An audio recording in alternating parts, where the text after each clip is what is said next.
A little bit of an echo. Hopefully that is, yep, all done. You're very welcome, everybody, to Tuesday, 5th of September meeting of the full council in the Grange here in Omagh.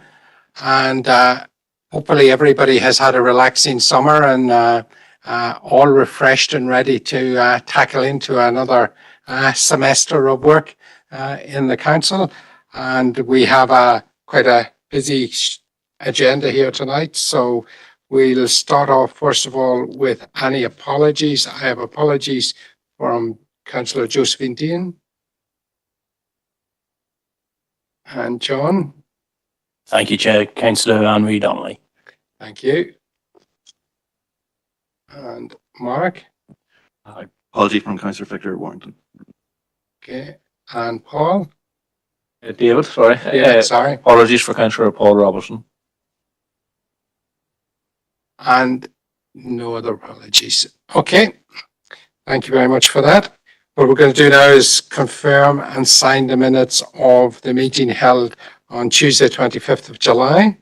And for accuracy first, page 1, 2, 3, 4, 5, 6, 7, 8, 9,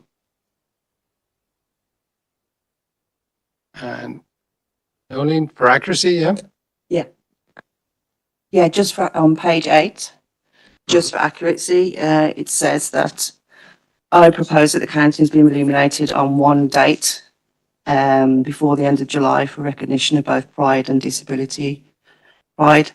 It's actually, I propose 2 separate dates, one in July for Disability Pride and the other in August for Pride, which would have coincided with the Marble Arch Caves LGBTQIA plus event.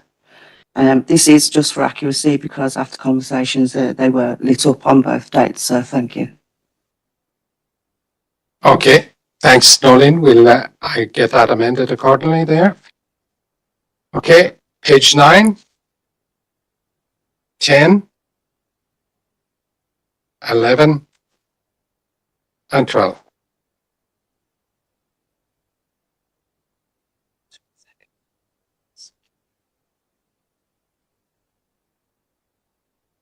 And can I have a proposer and a seconder? Proposed, thanks, Roy. And the seconder? Okay, Bernard. Thank you. Okay, matters of declarations of interest. Okay, none. Thank you. Then we'll go to Stephen. Apologies, Chair. I'm just trying to find the number here. But it's with respect to the correspondence from the Education Authority in respect of Enniskillen Tennis Club. Yeah, 13.6. Okay. Okay, no others. So we're going to take matters then arising out of the July 25th meeting. So page 1, 2. Thank you, Chair. Just on page 2, to draw members' attention to the letter received from the Chief Executive of the Trust dated the 11th of August. This regards our request for various information, and the Chief Executive has advised the Trust will now be preparing and publishing that information from September onwards on the Trust website, and that will be refreshed on a periodic basis.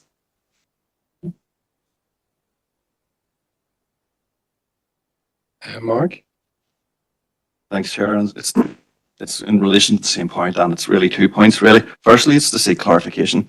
I'm fairly confident a couple of months ago through the Chief Executive, I think we, the Council, requested that the Trust provide us with a rolling update on elective overnight centre activity levels. So it's firstly really to seek clarification whether we've received a response to that, because I don't think I've noticed anything coming through on that.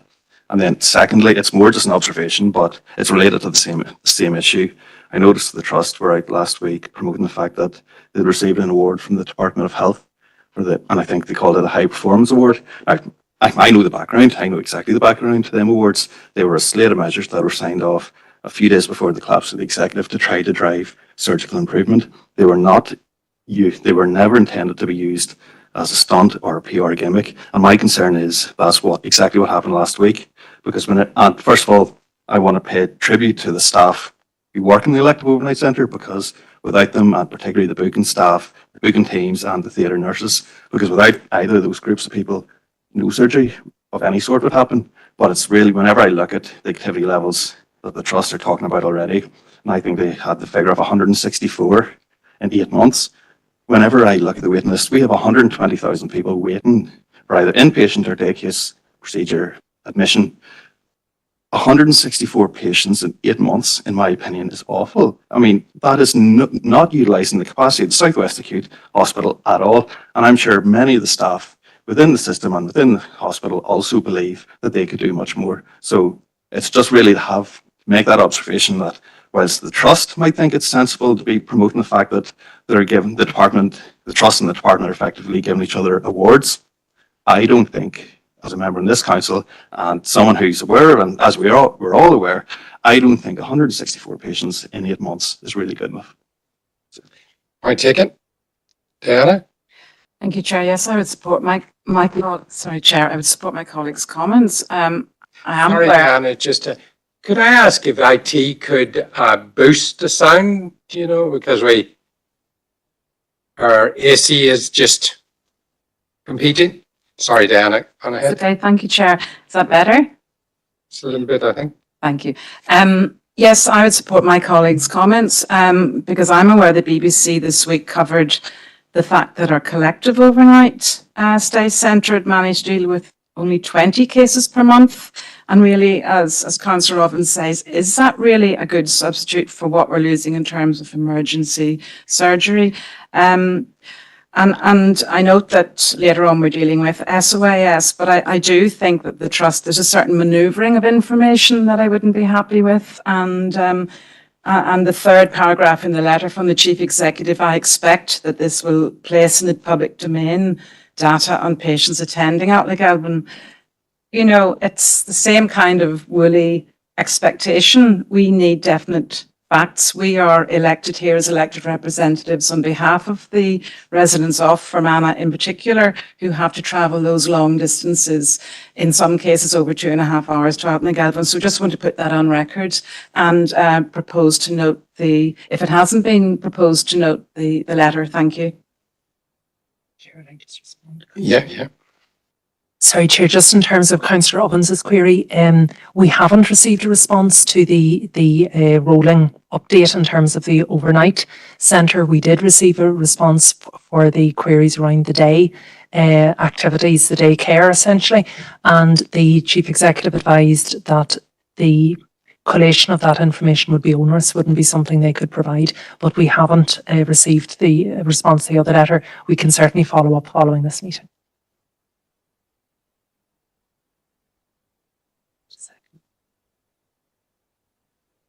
Yep. Can I have a seconder to note? Anne-Marie, thank you.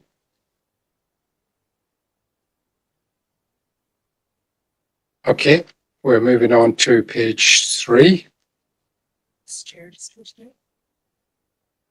Chair, thank you. On page 3, we have a response from the Interim Chief Executive of Invest NI, and this is regarding Invest NI's role in relation to industrial land.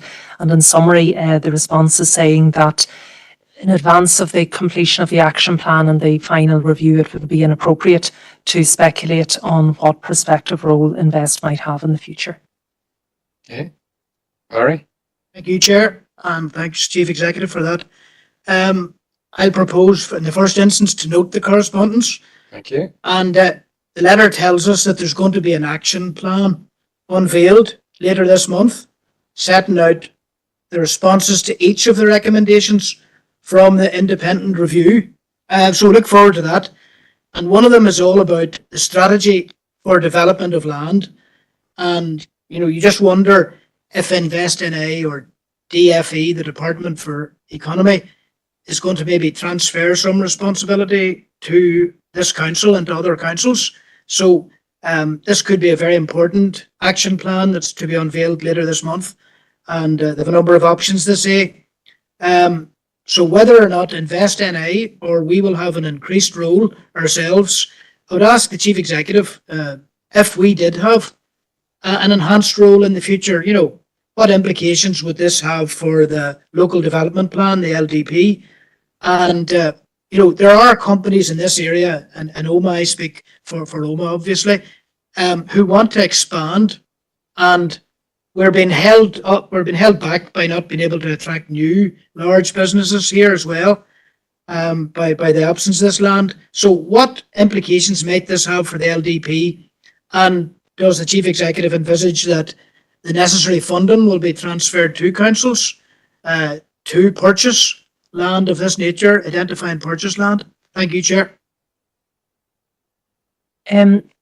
I think in relation, Chair, to the LDP, it wouldn't have a discernible impact on it, but I think the local development plan would be helpful for members in identifying areas of that would be suitable for purchase, that would have the appropriate industrial zonings. So I would see if the council had a role, we would be able to move hopefully more quickly to purchase the necessary land and perhaps have to do less onerous procedures that have been associated to date with Invest NI. In terms of the budget that would be associated with the Chair, I suppose there hasn't really been a good track record of appropriate budgets transferring from central government to local government for the functions. My understanding on the land development side is that there typically have been required, even within Invest, for a business case to be proven before funding is available. But I think certainly we would welcome the transfer of such a function if it was properly funded. And we would also, as the council has made representations in the past, seek an opportunity to redress the balance. So those areas that those council districts have already significantly benefited from Invest NI-led schemes, hopefully there would be an opportunity for councils such as ours that haven't had those in the past. Okay. Can I, in bringing in Earl here, just ask for a seconder to note that correspondence? Yeah, thank you, Chair. And first of all, can I welcome the letter that's come in and take on board the comments of Councillor McAduff with regard to these issues. This is an ongoing saga for quite a while, but at this stage, I am prepared to second the noting of this correspondence. Thank you, Chair. Thanks, Earl. Stephen? Thank you, Chair, and obviously without prejudice to the response that we'll receive towards the end of the month, I think that actually that is a critical point, which that as a council and as a local government authority, we of course want the powers to be able to drive forward investment in the development of our area, but we've seen far too many times over the last number of years the downfalls and the pitfalls that have occurred as a result of those powers and those functions being transferred without the appropriate finance. And so we need to make sure that we keep a watch and brief on this, but that we're, keeping an open eye as to what's actually happening in terms of what's being brought forward. So I'll leave it there, Chair. Thanks, Stephen. Okay, anything else on 3?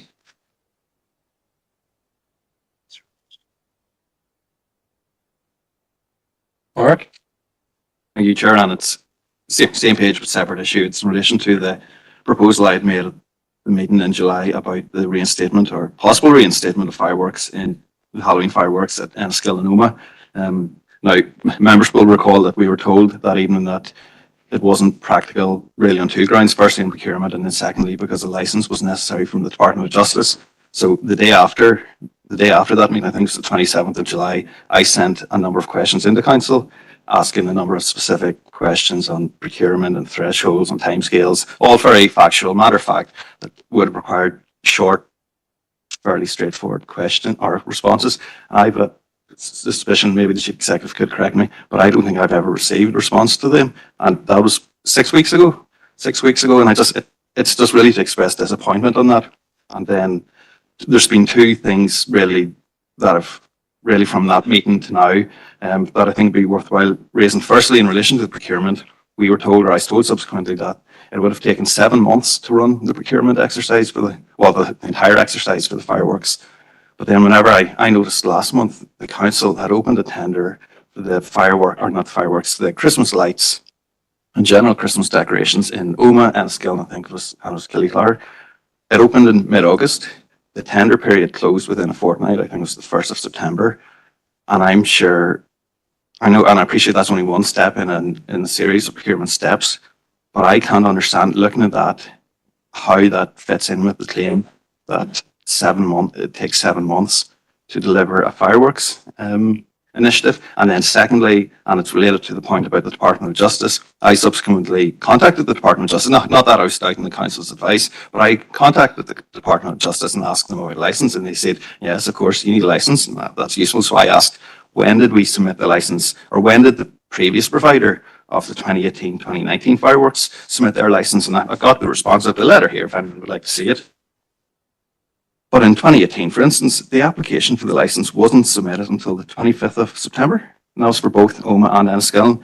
And in Enniskillen in 2019, it was still the 13th of September. So it's not, bear in mind, I made the proposal on the 25th or 26th of July. It's just if I could get a little bit of clarification, firstly, on when or if it would be possible to get responses to the questions on procurement. That's essentially it, Chair. Okay, thanks, Mark. Yep, no, absolutely. Chair, firstly, I think I did acknowledge Councillor Robinson's email when I received it. I advised there was, certainly quite a number of queries within it. We did have officers on leave, some of whom are still on leave. I'd work to collate the information and would respond. That information is, I would imagine, almost ready. We'll have that out, and in fact, given the references to it, I'll ensure that that's circulated to all members for their information. In terms of the subsequent queries, certainly everything that I said at the meeting remains the factual position. I think, as Councillor Ovens referenced in his own inquiries with the Department of Justice, it was the applicant, the person who undertook the firework display on our behalf, who actually does the licence and the associated arrangements. My recollection is that we commenced that tender process for that agency in and around February of that year. So, but we'll provide that to all members, Chair. Okay, Seamus? Thank you. I suppose flogging a dead horse is a saying out in rural areas, and it almost seems like Mark is going to flog it, even though the horse is dead. He's going to keep flogging it, and he's just not going to give up on this. And hopefully we can get a few fireworks for him November 12 months to satisfy his fascination with fireworks. Also out in rural areas, actually, we can entertain ourselves quite well with fireworks and different things, but Mark seems to be preoccupied with this particular firework display. Thanks, Seamus. And Barry? Yep. I was at a residents group meeting last night in O'Kane Park in Oma, and their desire is that the council work with them to create a fun event in O'Kane Park, like a diversionary, for young people. They were pining for the old days where there would be an event in the estate and where there would be fun, and maybe the CKS centre would be used as well. So I just thought that I would take this opportunity to ask our community services people, to look at supporting community groups.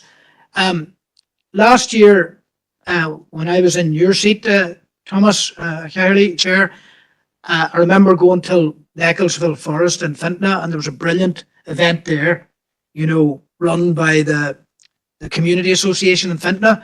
And I know that Loch McCrory Loch, for example, is another example of best practice, what local communities do, for themselves.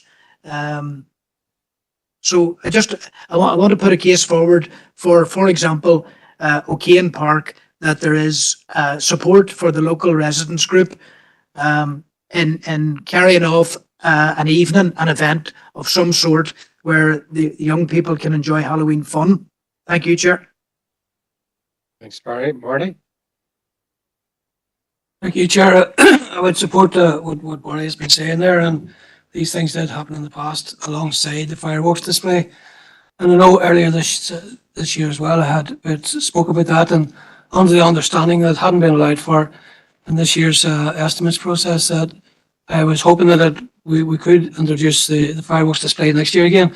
But I also had proposed that the council would engage with the businesses in Oma in particular, but also in Enniskillen to see if something could be arranged for this year. And I was wondering if there's any update on that. Thank you, Chair. My understanding is there have been some discussions, but I will check with the Head of Economic Development and we can report back on that, Chair. Okay, thank you, members. Moving on to page 4. Chair, just a number of items on page 4 relating to the motion on vaping. And just to highlight to members, we've also received correspondence. It's in your other folder from the Public Health Agency, PHA, confirming their attendance at the meeting and their willingness to engage in this process. And just to confirm, the meeting will take place, the roundtable discussion, on Thursday, the 21st of September at 3:00 here in the Grange. It will also have the WebEx facilities for members who are unable to attend in person. And we have good attendance representation indicated from the various statutories. Barry? Thank you, Chair. This is another positive letter from, this time, the Public Health Agency Chief Executive. The various agencies, education, health, etc., are stepping up in terms of their planned attendance at this roundtable, and it is significant.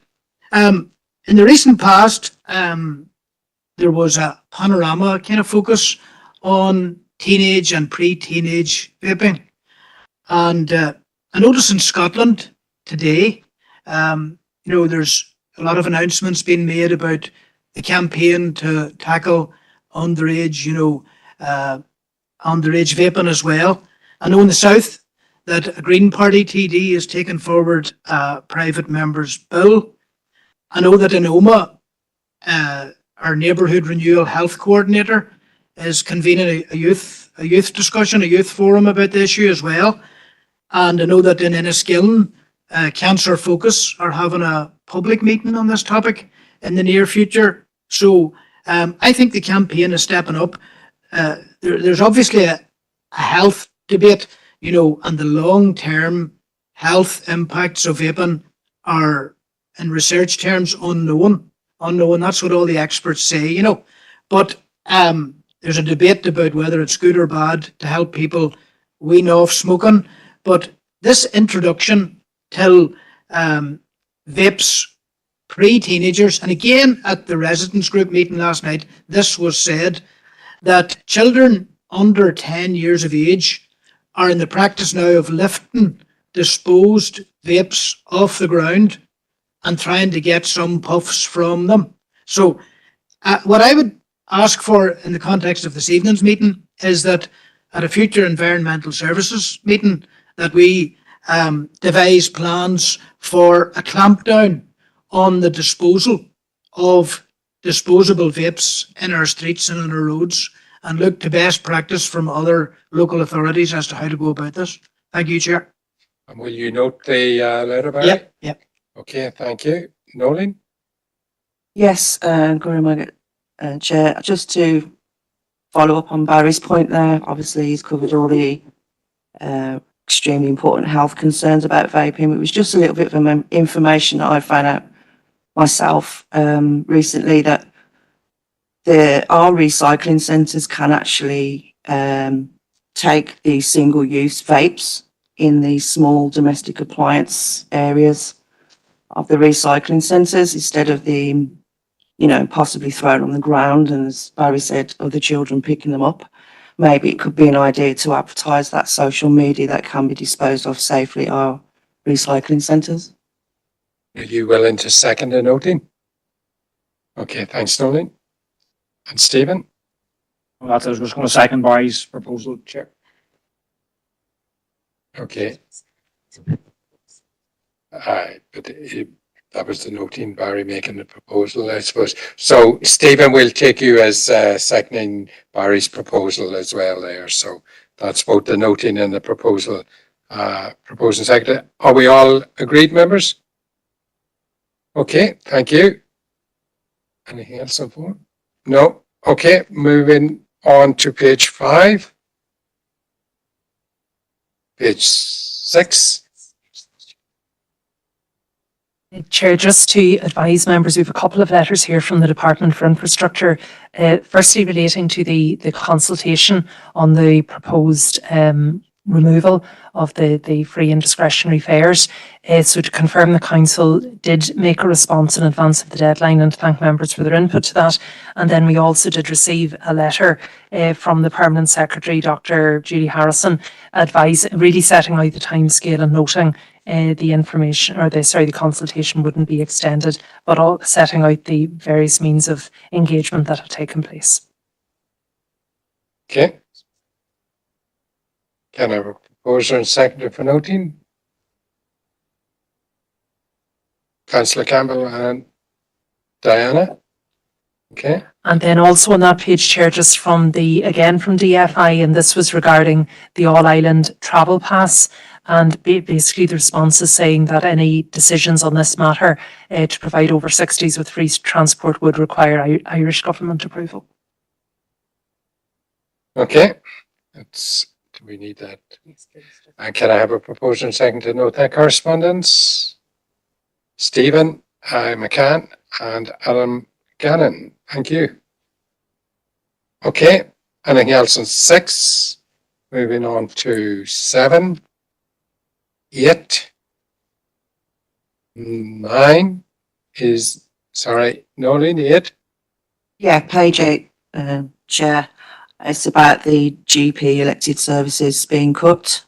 And I've received a response but I propose that we write to them again, reiterating this council's opposition and concern over the cuts, but also expressing our deep concern over the cuts to the women's health services in Lisnaskea.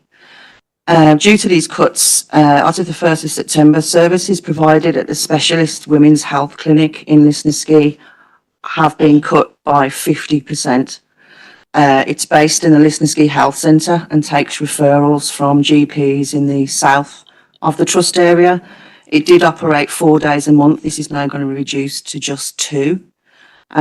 This service would have covered common gynecological symptoms and conditions such as contraceptive services, endometriosis, menopause and breast cancer. This cut will mean more women will be referred further away as far as Alton Galvin Hospital in Derry, which with much longer waiting times in cases of suspicious lumps and potential breast cancer. This will cause obviously much anxiety and also risk of the disease spreading before a prompt treatment. Yet again, the rural areas suffer the most, and the first services to be sacrificed here are specifically women's services. Rural women have the worst access to public transport and health services, and this will affect women on a wider socio-economic level, with them being mostly the main caregivers to children and older relatives. It will affect their work, increase their isolation in rural areas, and put more strain on their mental health, which is also extremely scarce provision in rural areas.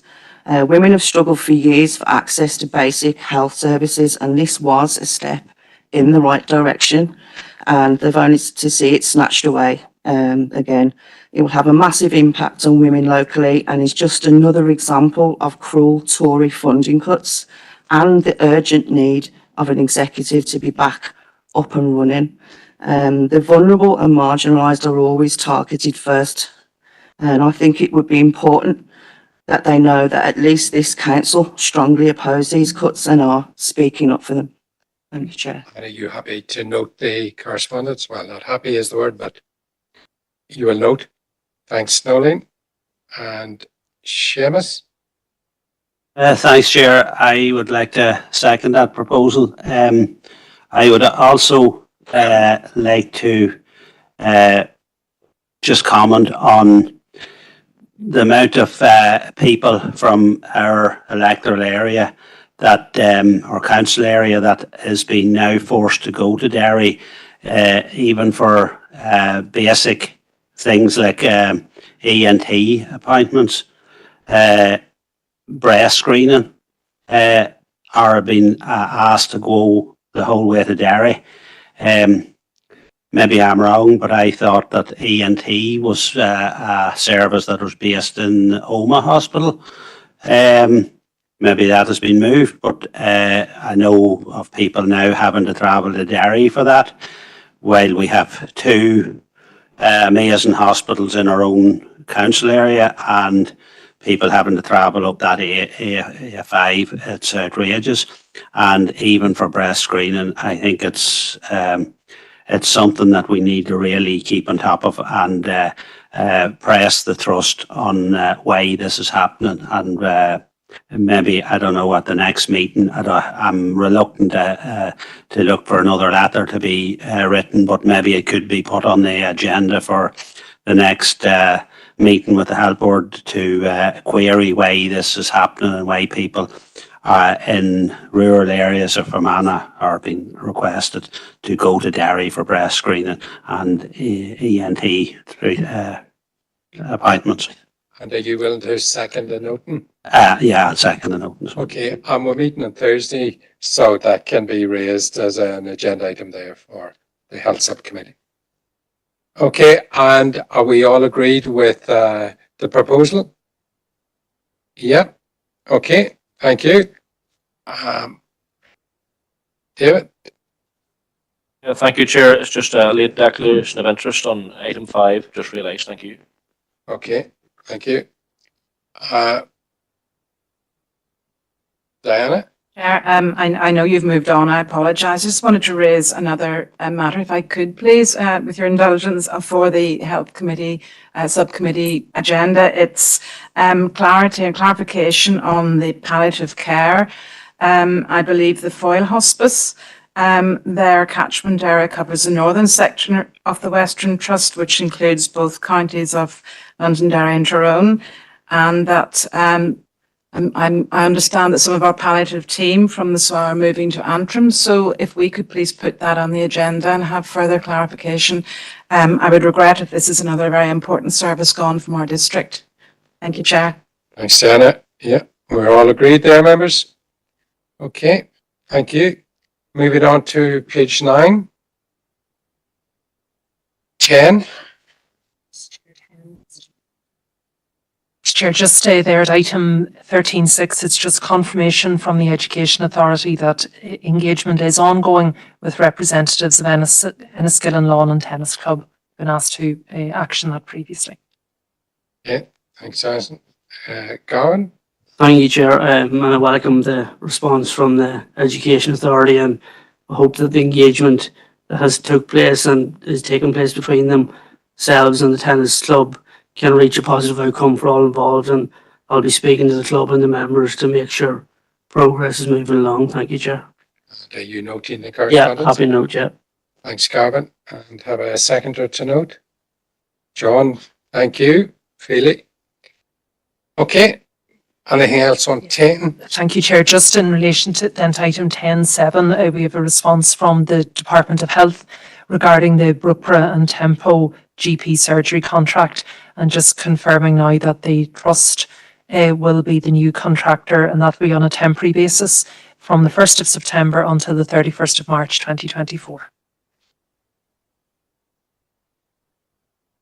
Seamus? Thank you. No, I just want to welcome that. It's just unfortunately it's on a temporary basis, but I want to welcome that it gives patients in the Brookborough and Tempo area at least some encouragement that GP service is going to continue in the area. So I welcome that, and I propose to note that. Thank you. Diana? Thank you. Yes, I would also like to welcome that the temporary GP provision is provided in Brookborough and Temple, and second the noting. Thank you. Thanks, Diana. And Eddie? Thanks, Chair. Again, just to welcome that information. Having seen it work in other areas of Northern Ireland, all across Northern Ireland, there's a lot of GP surgeries in the same sort of boat. It does seem to work quite well, and it does actually lend to some younger GPs who perhaps are not comfortable becoming partners just yet. it gives them a second way into the GP surgeries to actually be part of a salaried version, where the trust or sometimes the Department of Health are in charge of the kind of day-to-day running of it. So it hopefully will allow more GPs to come to the area and to feel more comfortable rather than having been led into being a partner at a very young age. In other GP surgeries, the plan seems to be certainly that they're 2-year contracts for some people, with the aim for them to take over the partnership at that point. So it gives them an opportunity, hopefully, to bed themselves into the community. So I do welcome it. Thanks, Eddie. Calvin? Thank you, Chair. Also, just add my welcoming of the letter, and as Seamus says, unfortunately it is temporary, but hopefully it turns into a more permanent solution. So just add my welcome of the response. Okay, thanks, Calvin. Okay, nothing else on 10. Moving to 11. Yes, Chair, just on page 11, the council had given permission for the letters of support should any requests arise over the summer period. We didn't receive any over the summer period, but have just received one from the PeaceLink project in Clonus, which many members will be aware of, and their intention is to submit an application to investment area 1.4 of Peace Plus. There is no financial requirements at all from the council, Chair. PeaceLink has been a strong partner and one we work closely with, so certainly we would be recommending that we proceed to issue the letter of support as requested. Seamus?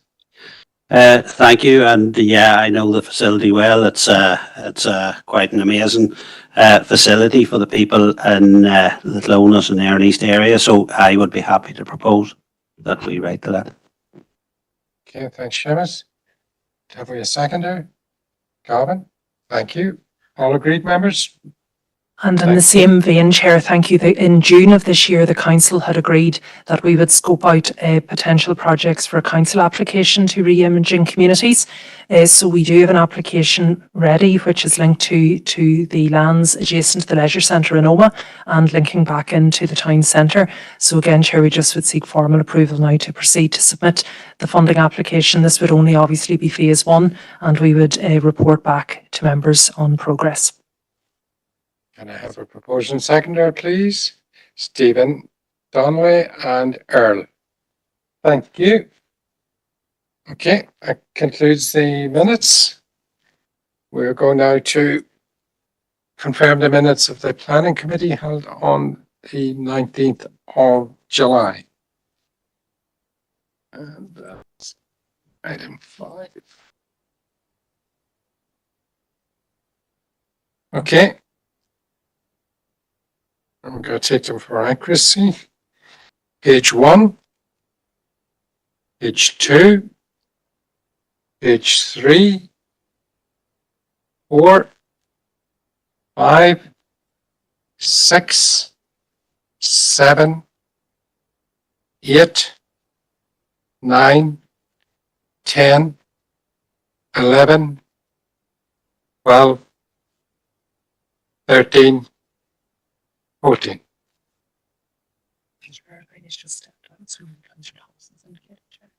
Okay. So, Earl? Yeah, thank you, Chair. In the absence of the Chair of the committee, as a member of the committee myself, I'm prepared to propose the adoption of the minutes. Okay. Thank you. Thanks, Earl. And there was a seconder, Rushy. Okay. Then we just leave them at that. Matters arising. Okay, so we'll take matters arising then on page 1, 2,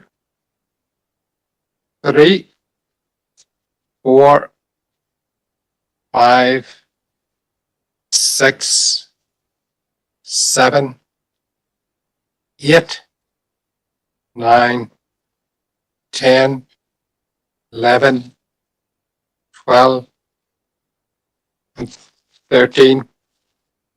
Thank you. Okay.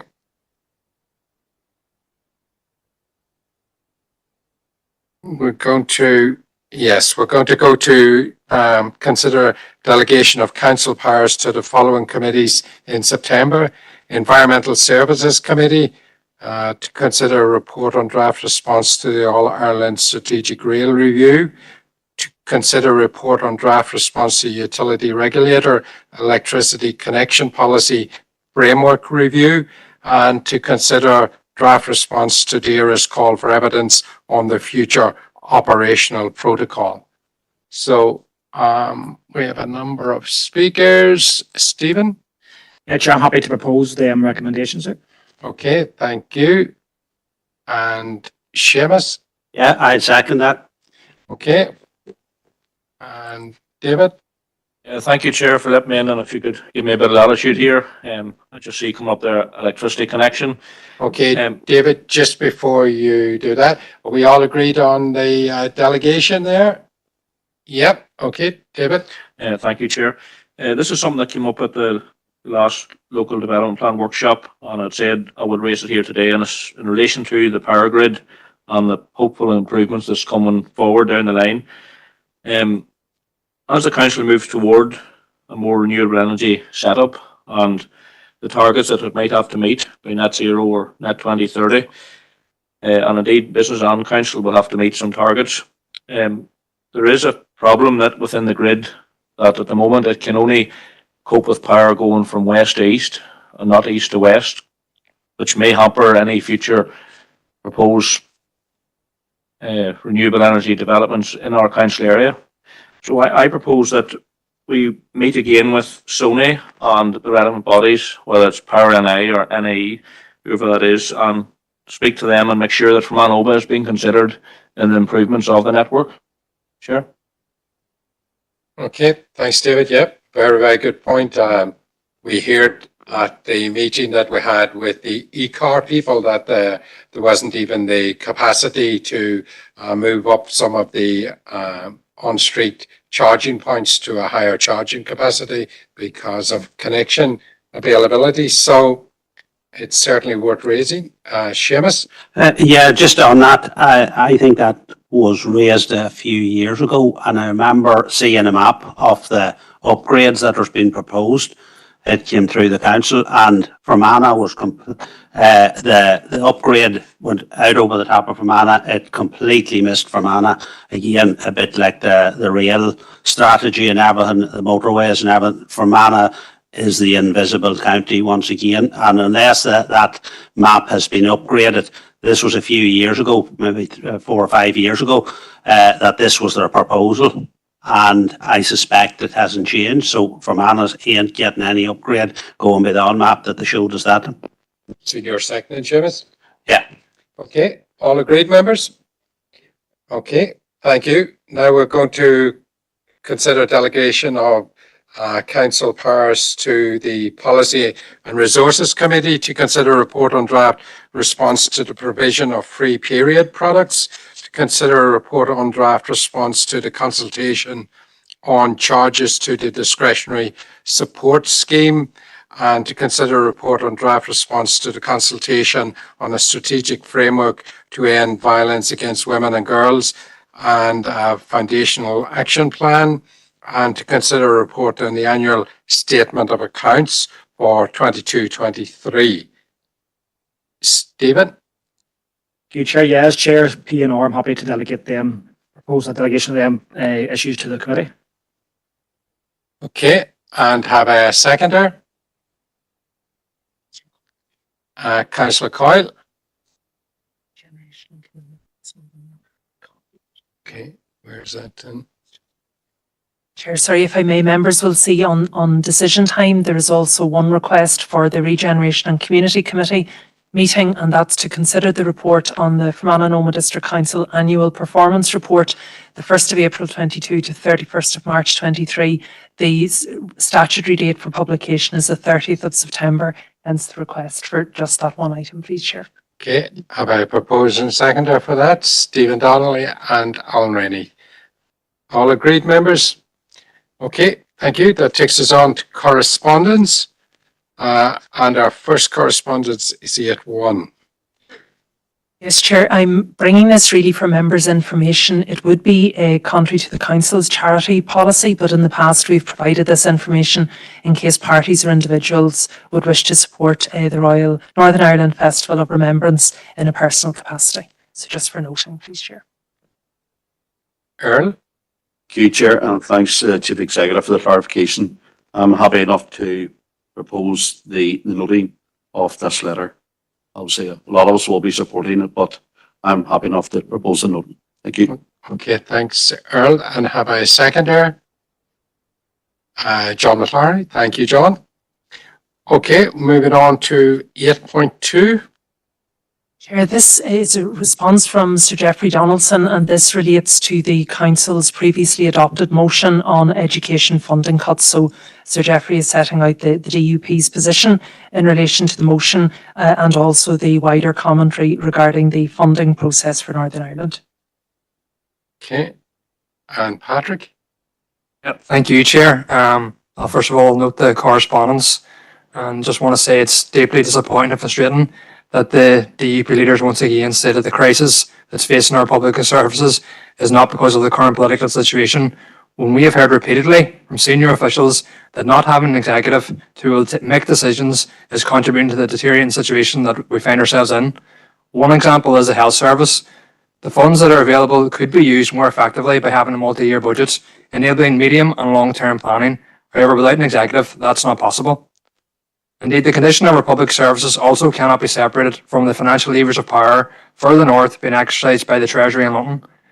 Politicians who will never prioritise the needs of our citizens here, this combined with ongoing negative impact of partition and positive interventions from the Irish government, such as the funding of additional nurses training places, is why more and more people are looking towards an all-Ireland solution to improving our public services. So just to reiterate my disappointment and frustration with the letter from the DUP leader. Thank you, Chair. And are you noting that? You have. That's grand. Thanks, Patrick. Seamus?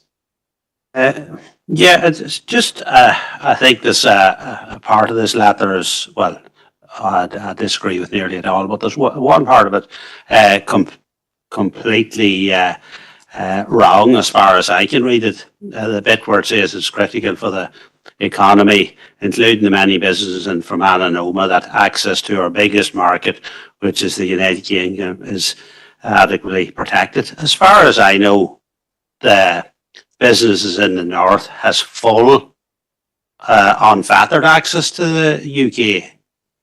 I might be wrong on that, but I believe that that is the case. So on that point, I think he's fundamentally wrong. Okay, you seconding the noting? Thanks, Seamus. Adam? Thank you, Chair. And much like the past two speakers, I disagree with a great deal of this letter.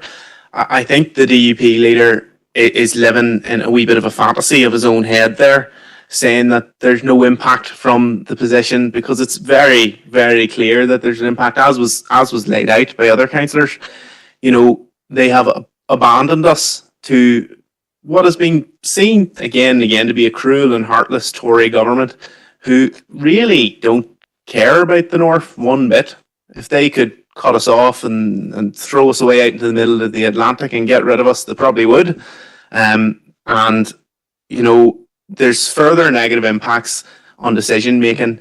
You know, the fact that the executive's down, decision making is paralysed, has led to so many negative impacts for our infrastructure, for our health service, and so much more. But I'll leave it there, Chair. It's deeply disappointing that there isn't realising the reality of the situation we face. Thank you. Okay, thanks, Adam. Okay, members, we're moving on to 8.3. Chair, this is a response from the Department of Health in relation to the Council's concerns. We've expressed them, I suppose, over the course of a number of letters around gambling addiction, but really the key issue, I suppose, is just in the last couple of lines on the first page, where the Permanent Secretary is advising of the challenging financial environment and noting that any commissioning of a new service will require additional funding and resources, and clearly those don't exist within the department at this time. All right. Yep. Just propose to note the correspondence. I think our inquisition here recommenced. We resumed our interest. You know, the council has always had an interest in this general topic, but we resumed our interest following on from, I reported the experience of a local family who I felt were disintegrating as a family because of a member of the family gambling and the knock-on effects. And it was painful to witness, you know, and no obvious solutions for the family, particularly when, you know, parents are not allowed to gain information, you know, and if, you know, GDPR rules and all that sort of stuff. And if the younger person isn't seeking an intervention, isn't seeking advice. So that's, I think, why we renewed our interest. It's positive that the Stormont-based all-party group did make a recommendation for the development of a specialised, expert-led gambling harm treatment service. You know, that's something that we have been supporting as a council as well. Very regrettable, as Councillor Withers and other councillors have said, that there isn't a decision-making environment at this time. You know, there isn't decisions being taken, there isn't budgets being increased or allocated or enhanced. So I'll just propose an open of the correspondence for now. Thank you. Thanks very much, Bernie. And John? I'd like to second the noting of it again. It's one of those topics that isn't being talked about, and it's good that it's been spoken about in this chamber, and that we're pushing it forward, because it affects all areas and affects, doesn't matter what background, gambling addiction is what it is. It's and the destruction it causes to families. So welcome any progress on this topic. Okay, thanks, John. Okay, moving on to 8.4. Yes, Chair, excuse me. This is the letter from the Department for Infrastructure regarding the prioritisation of works, various schemes of the major roads programme, which are detailed in the appendix. So maybe just a couple of items, Chair, that members may wish to note. Certainly in first page of Annex A, the A5 Western Transport Corridor is reiterated as an executive flagship project. The Enniskillen Southern Relief Bypass is referenced as a priority, given it's part of the growth deal. I think Chair members will have seen some coverage in the local press recently regarding the potential threat to the New Decade New Approach money to that project, and certainly that would be troubling, given it has the potential to really undermine other aspects of the growth deal. But it's really just to highlight the different approaches that have been taken to various sections of the A32. So Cornamuck is identified in as 3A, which will be subject to availability of staff and resource. It will continue, but the remaining sections for Eskerbog and Kilgortnalig have been paused until the RSTN, that's the Regional Sub-Transport Network Transport Plan, is published.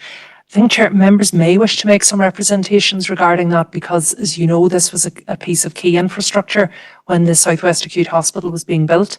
It wasn't conditional upon other plans or proposals coming forward, and I think it would be a matter of some concern that these have now been paused, given the wider requirement to publish the RSTNTP. And I would note just that some of the other roads projects referenced there, I don't think have been linked in with health infrastructure as the A32 has been. John? Yeah, thank you, Chair, and thank you, Alison, for that update. Yeah, I read through that and I was very concerned because, as we all know, part of the swell coming to Enniskillen was contingent on the works being progressed on the A32. And I think we should be writing to the Permanent Secretary to remind her of that and stress the importance, and also probably be writing to the Trust as well to get them to be contacting the Permanent Secretary of Infrastructure, because this is much more than just about roads, this is about people's health. Are you noting the correspondence, Sean? Thank you. Aaron? Thank you very much again, Chair, and happy to second the note in the correspondence. I know it's quite a while from we had a cross-party, cross-council delegation meeting with the Minister then, Minister Kennedy, in Belfast, with regard to this piece of road, which was going to be a very important link between our main towns of Omagh and Enniskillen in particular, and particularly with the health issue and with our Oma Hospital and Primary Care Complex and the Southwest Acute Hospital. So I'm happy to second the noting of this, and if other meetings can be progressed with regard to it, with regard to health and others, I'm happy to support that as well. Thank you. Okay, thanks, Earl. Adam? Thank you, Chair. And it's a worrying enough document from perspective of the Southern Bypass for a start and the Enniskillen Bypass that, you know, that the funding is on pause. And as the Chief Executive said, that could undermine the whole project, losing millions of pounds of funding down the drain due to, again, possibly the paralysis of decision making at Stormont, which simply is not acceptable to people here. You know, there's finally progress on the Southern Bypass in recent years. And when I talk progress, I mean the progress on the ground, not just the background work, which I appreciate there was much of going on for the years prior. So that needs to be, we need to be hopeful that something comes of that and that goes ahead. And the other point would be the A32. It's key for this district, arguably one of the key routes for this district, given how it links the two county towns and the two ends of this district. And we need to see both parts of this district linked. It's been a long time coming. There's been parts of that where the preparatory work on the ground was done many, many years ago, and possibly they'd have to do the preparatory work again because it's starting to overgrow, which defeats the purpose of doing it in the first place. I do want to reference Councillor Feely's comment about the Trust. Very good suggestion. The Trust had said in previous meetings that they would have an interest in supporting infrastructure that could benefit transport to and from hospital facilities. So I'm happy to support that suggestion as well, Chair. Thank you. Okay, thanks, Adam. Earl, can I just check that you said seconding the proposal by John to write? Yeah, cheers, thank you. Anne-Marie? Yes, thank you, Chair. I think the F32, whilst it's always been an agenda, I think that with the continued downgrading of the SWA is even more imperative. The road is notorious for accidents and deaths. There's a lot of harsh, bad corners on it. Numerous vehicles have come off the road. It's very sad for the residents around those areas are just waiting for other accidents to happen. And hopefully that there was no more deaths on the roads. But it is imperative because with the downgrading, the safer route of travel and possibly the quicker route of travel for any emergency vehicles is from Enniskillen to Loma, probably Talton Galvin, rather than going up over Scrahy. So it's imperative that that road is done as soon as possible, and hopefully that with the council support and with the trust as well, that we'll be able to push this further on the agenda. Sunray, Eddie? Chair, and just to echo Councillor Fitzgerald, the A32 is an important link for a lot of the county of Fermanagh to Alton and Galvin, particularly when we're seeing the likes of emergency surgery being suspended and having to be used at Alton and Galvin. That link is vital, and to see it being downgraded in terms of its funding is incredibly disappointing. It definitely does not take into account the full picture regarding the health need for our area. I do welcome the news on the Enniskillen bypass, but again, to put pour cold water on it. I mean, even if they were to secure the funding tomorrow and get the tendering process, it's still going to be 3 years minimum before that. Before we're seeing anything, so it's nothing. We're not there yet on that by any stretch of the imagination. So we need to be to ensure that we are on top of that at all times to challenge any change on that. Thank you. Okay, thanks, Eddie. John? Thank you. I'd like to agree with Anne-Marie that the situation on the A32, I think, has got worse in the last 18 months. I just think there's at least 30 to 40% increase in traffic, and having land either side of the road, it's taking your life in your hand trying to go across the road to look over a gate at cattle, because they're coming around those bends and they really don't know what they're seeing, and I don't understand why people drive so fast on that road, because it definitely isn't of the standard of the speed the vehicles are travelling on. And also we have the traffic now. It was to get people from Oma to Enniskillen. Now it's to get people from Enniskillen to Alton and Galvin, And there's a bottleneck as soon as you come into Oma, and anybody who comes in from Oma from that side will know that you're sitting at Asda there for 20 minutes now, sometimes during the day. It's the whole thing needs an urgent review if this is the way we're going to go ahead. Okay, thanks, John. I take it all members agreed with the proposals. Okay, thank you. Moving on to 8.5. Yes, Chair, this is really a request from the National Trust for them to bring a deputation to the council. So my reading of this is their preference would be for an in-person meeting, which Chair would be at your discretion, but certainly the National Trust is a significant partner with the council and on a variety of initiatives, and I'm sure it's something that members would be willing to accommodate. Could I have a proposal and seconder for that? John? Thank you, Chair. I'd like to propose we have an informal meeting with the National Trust. Okay. And John Feely is seconding. All agreed, members? Okay.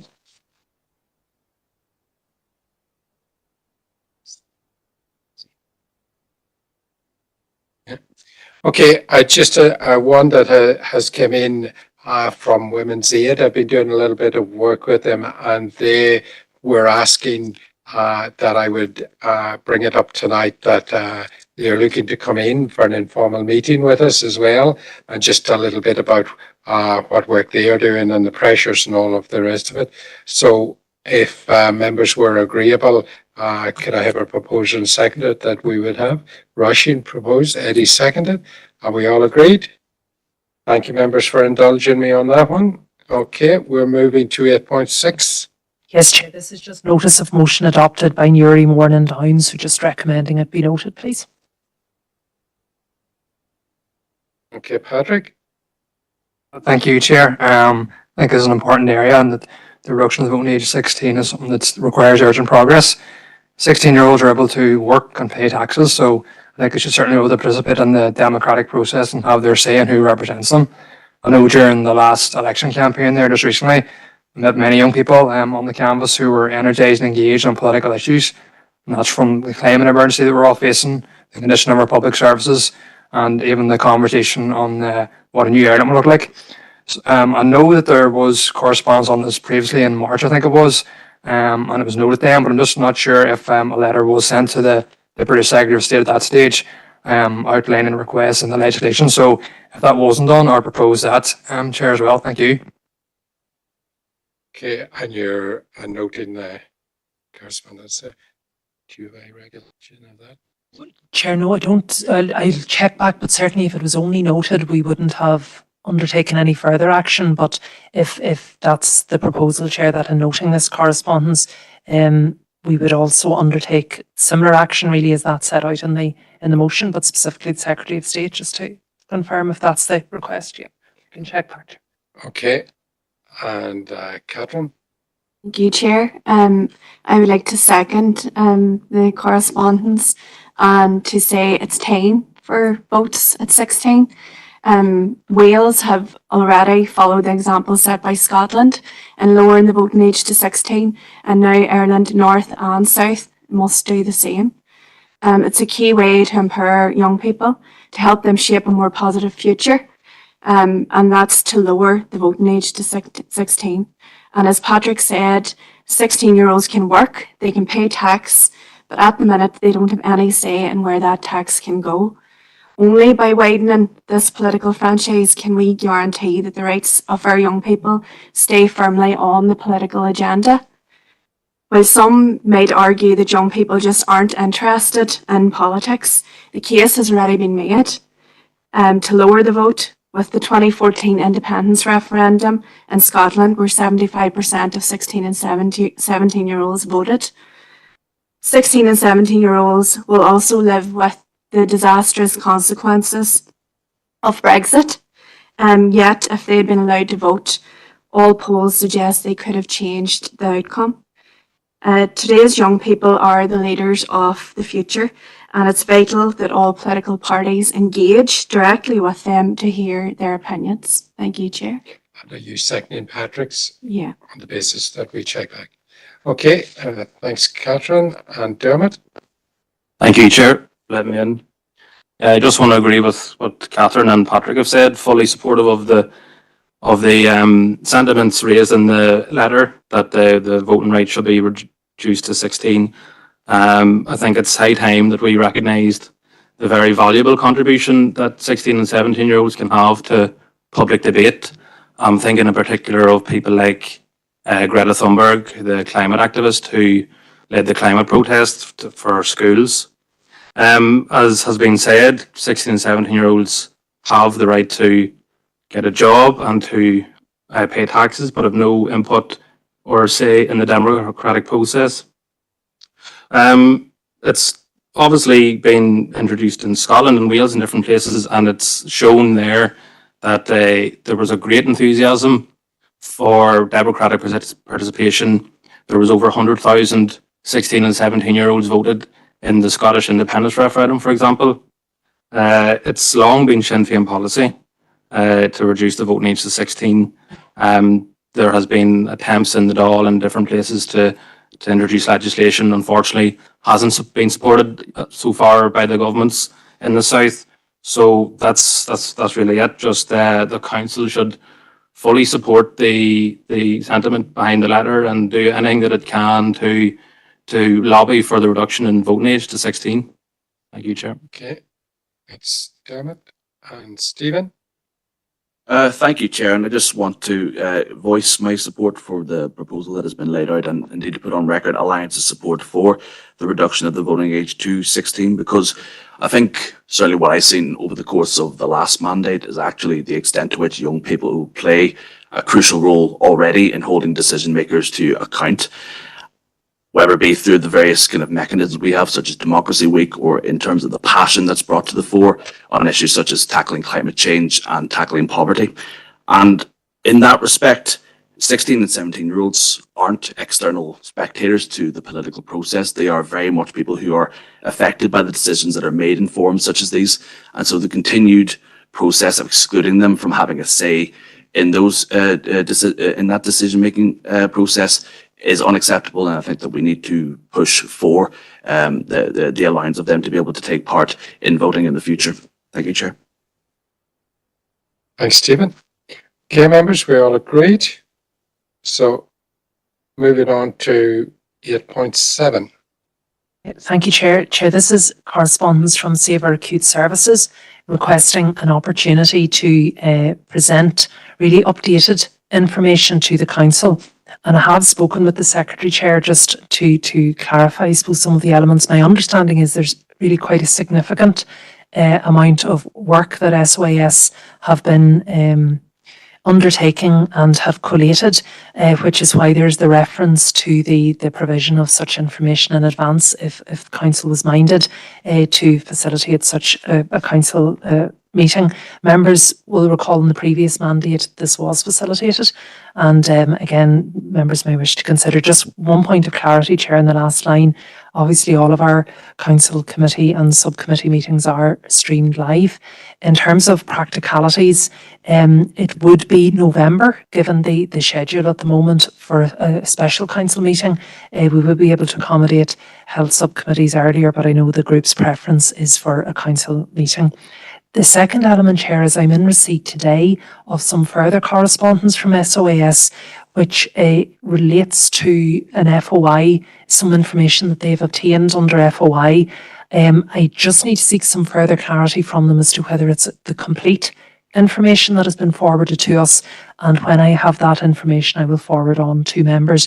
But I think, Chair, if you were minded to accept the meeting, it would be helpful to have the detail in advance, because I do get the impression there's quite a volume here. Thank you.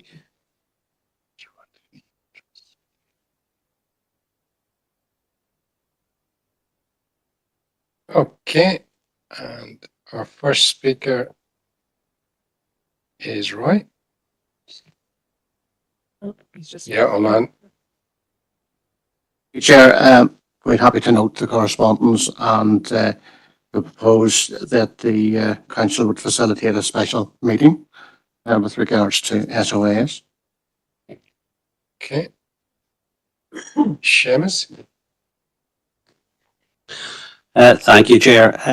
Yeah, I would second that. I think it would be useful. Thank you. Adam? Thank you, Chair, and obviously I have to say, and I'm sure we can all in this chamber agree to thank Save Our Youth Services for the stellar work they've done throughout their campaigning. And I think FOIs can be kind of a tedious and thankless job at times trying to get the right terms down. And they do appear to have a wealth of information. I was privileged to be able to meet with the group during the summer past, and where they had some of the information, and even that information that was presented to myself and the group that was there on that day was very, very interesting, very worthwhile. I would reiterate, though, if possible, the need for the information and the presentation maybe to be forwarded to us prior to the meeting. I do understand maybe the group doesn't want it to be released before the meeting. In that case, if it needs to be kept confidential, but that we can see it and have questions prepared for them, because I think that would just lead to a much more productive meeting as well, and help us get really to the root of it and get some actions out of it. And maybe as well, Chair, that we facilitate a section where we can discuss as a council what our approach and action should be after the presentation. Thank you. And I think that we need to just make sure that the whole meeting isn't a presentation, and that members have, that we go back to this where we take all groups the same, and you have your 10 minutes or whatever to make your presentation, and that members get to actually ask the questions. And as you say, that if we had foresight of the information, we're better prepared then to ask the questions. Okay, Eddie? Chair, and again, I welcome the meeting. I think it would be very helpful.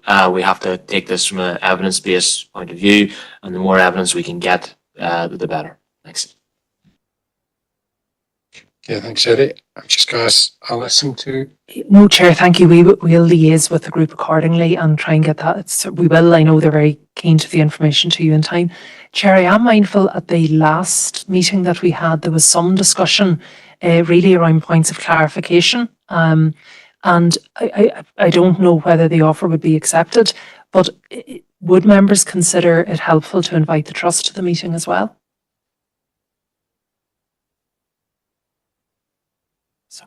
Sometimes I get the impression that the trust gets away in, that there is a bit of a coming through the council, and the two doesn't ever sort of tally up. And I think it's always quite useful and quite helpful to have both in the room, and that there would be a direct sort of ability to put the questions. It doesn't turn into a chaired debate, but that there is two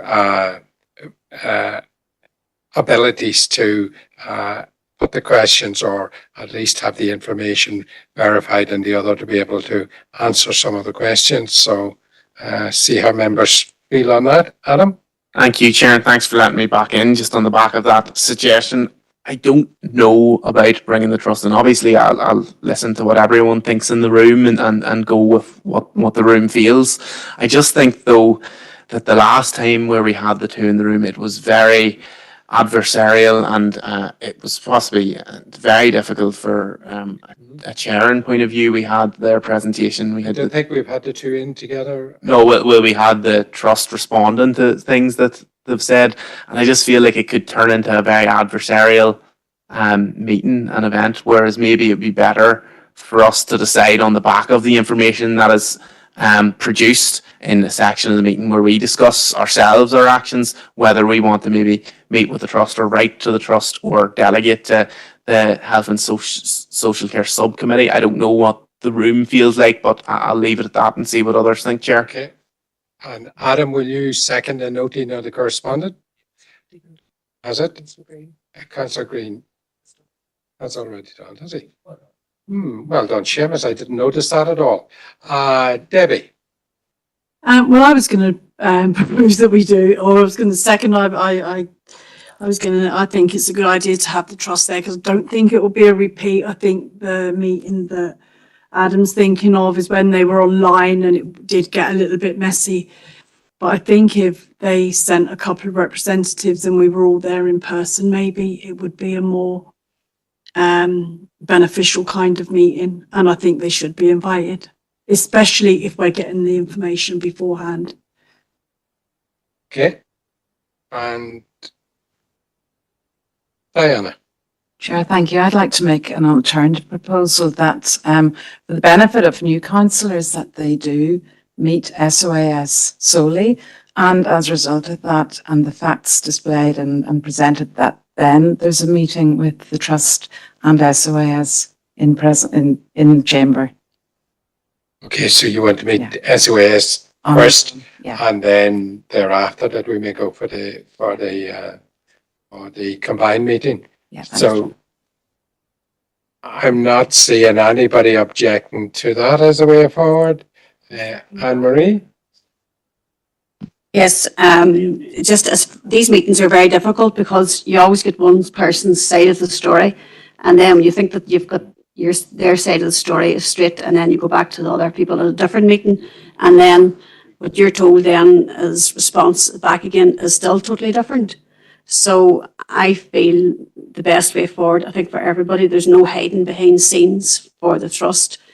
It needs to be well chaired, but I feel if the two was in attendance with those just difficult questions in front of the trust possibly is the best way forward, because they can't duke questions, they can't hide away from the answers if they're put in front of us. That's only my opinion. I'm happy to go with that. Okay.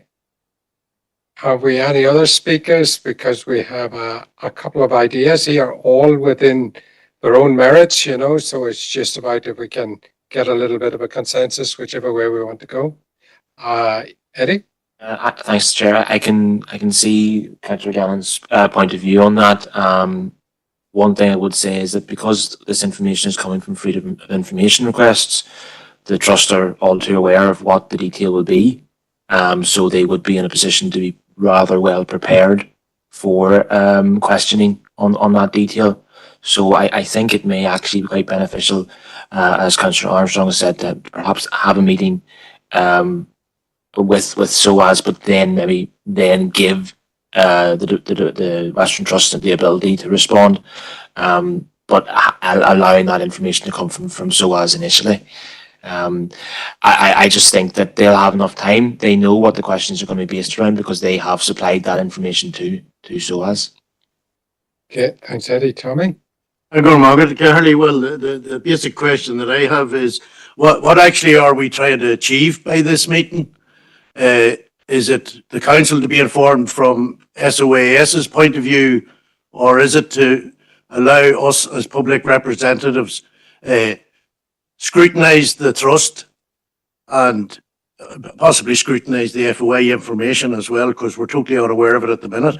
But it's our job as elected reps to represent our people.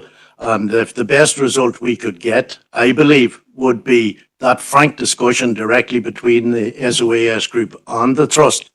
And as ourselves, as the elected reps, then can analyse the full detail of what is presented to us and then take it to our subcommittees, and hopefully that we can progress to Stormont at some stage or other to talk to a minister to resolve the bigger issues that are out there. But we need to scrutinise not only the information from SOAS, but also to scrutinise the responses from the trust. And I think it would be beneficial if they were in the one room. Okay, we have a bit of a divergence of opinions around it. I'm just going to put it to a vote, actually, and I think we just do it that way with a vote to sort of see. So if we could set up a vote on the basis that we do or don't take in the two groups, SOAS and the trust together. So you're voting whether we take them in together or not.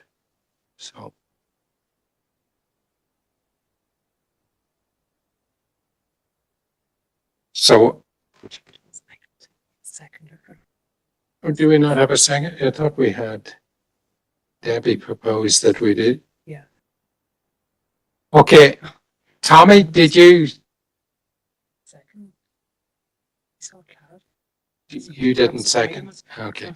Okay. Technically, we just need to go back here to make sure that we have seconders? My screen would cooperate with me? Okay. Okay, young Tommy? Yeah, well, if I fail to do so, I'm happy to second councillor Coy's proposal that we do request the two together. Okay. Margaret? Okay, so that now can go to the vote. So, sorry, just before we go to the vote, Adam? Maybe, Chair, something that can encompass everything that has been said, and I was kind of just talking to my fellow councillors around me there, would be part of the meeting, SOAS present, and then invite the trust in at a later stage of the meeting that might encompass all. Again, I don't know whether the proposer and seconder, I can see shaking heads, no, it was just a suggestion maybe, but if not accepted, that's fair enough. Okay, I think we just go to a vote and that way we'll get some, hopefully it's not a tied vote and we're just back around. But, so we have our voting online, so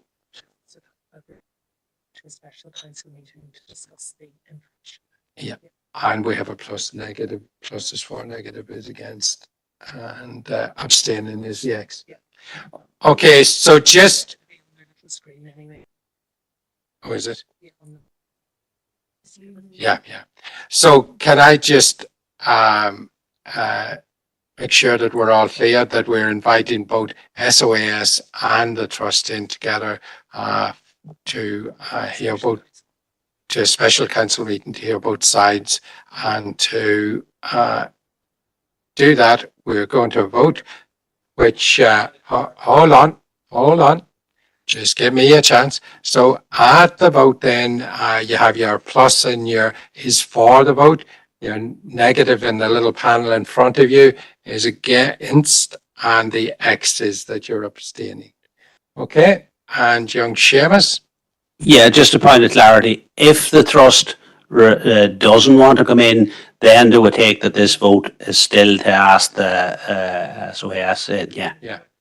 Yeah, that we proceed. They may or may not. We may do all of this in vain. They may not want to, but at least we're setting it up if the two of them come in, that makes it all happen. So that vote, I take it is ready to go. The light flashes, Chair. Once. And the Chair, once you're. Okay, we're waiting for a little light to flash.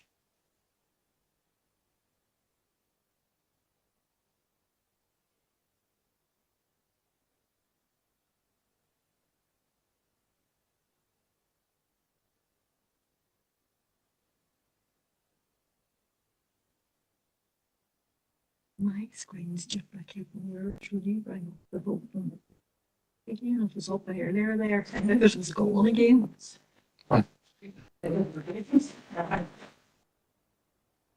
No, so where's the vote here now? There, no, I don't know where it was going, obviously. Just talk among yourselves for a wee moment.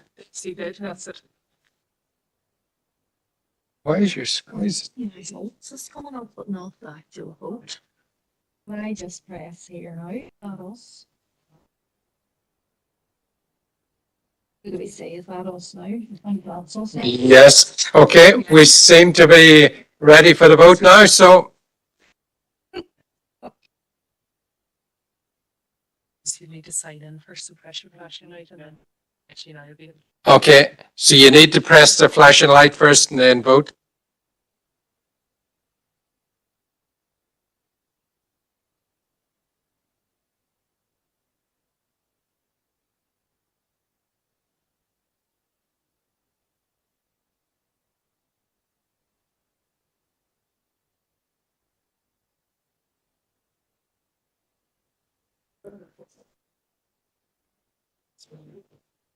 Hmm?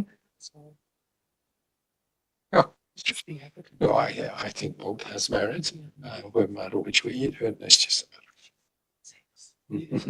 That's right. Yeah. And you know, I would imagine that if young Neil gets chance to think about it, he will say no. Well, you never know. You may, you know. How long do we give this? It's closed. You know? Okay, we have 32. Have you got the numbers, Heather? Just does it go As with opposed- percentages? How do we get that? I think it's 30 hours. I see that's 31, 35. So yeah, 5 days. I've never seen it up like that before. Okay, No. so I think that's Yeah, that's possibly right then. Okay, members, so we have 31 in favour and we have 5 against and nobody abstaining there. So we'll invite and see how we get on there if both organisations will come in somewhere around November time. Okay, members, thank you. We'll move on to 8.8. Yes, Chair, this is again just for information and an invitation that's been received from Fintna Ceoltas, and this is in relation to their the All-Ireland prize winners at the Flackhole and inviting any interested member to the event on Saturday evening in Fintna Golf Club. Okay, young Stephen. Yes, thank you, Chair. Well, I want to congratulate Fintna CCC and their 12 to 15 group of Ceol on huge success at the All-Ireland Fleadh Mullingar. You know, a massive achievement to get to that level and then to win out of that grade. You know, it's a huge achievement, and the heartiest of congratulations go to Fintna CCE. I'll be attending that event for sure, and I would just also encourage anyone who's got an interest in traditional music, or even if you haven't, you know, just come along and just join in the celebrations with Fintna. I would propose that we write back to them, Chair, just acknowledging their letter and offering our corporate congratulations to them on their success. And just further from that, Chair, I know that different groups across the district will have achieved success both provincially and nationally as well. And I think, I don't know if you've anything in the pipeline in terms of a official recognition event, but if not, maybe if I can propose that you would look at maybe hosting some sort of event to recognise the success of all musicians from across the district who achieve success at both provincial, Ulster level and All-Ireland level as well. I know they can do more. For example, Una McArdle won All-Ireland success in singing in English, you know, another huge achievement for Una. So, and there's many others like her, well, you know, All-Ireland and then Ulster first, second and third. So I don't know if that's something that can be done, Chair. I know it's done in the past with Councillor McElduff and his tenure as Chair. So I do think that we should recognise these young people on their achievements. And again, just well done to Fintna. Yeah, thanks, Stephen. We do have some people coming in, some winners already booked in for a reception, but we'll see what is out there and sort of see how we can maybe encompass more there. And you're noting the correspondence. Thank you, Patrick. Yes, thank you, Chair. I just want to extend my congratulations as well and wish Fintna Ceoltas all the best. And I'll just second Councillor McCann's proposal there as well. Thank you, Chair. And you're second the noting of the correspondence. Thanks. Are we all agreed, members? Okay, thank you. Moving on to 8.9. Yes, Chair, this is just details of the Latouche Legacy Seminar of History, and that's due to be held the weekend after next, the 15th and 16th of September in Greystones, County Wicklow. So the seminar fee is €130. Travel and accommodation would be additional to that, Chair. Young Barry. Just to propose to note the correspondence. Thank you, Chair. Or Megan. Okay. And have a seconder. Stephen Donnelly, thank you. All agreed? Moving along to 8.10. Yes, Chair, this is the notification of the NAC conference, and while it's the England region AGM, any NAC member is able to attend. The details are included on the rear of the programme, Chair, so it's from the 22nd to the 24th of September.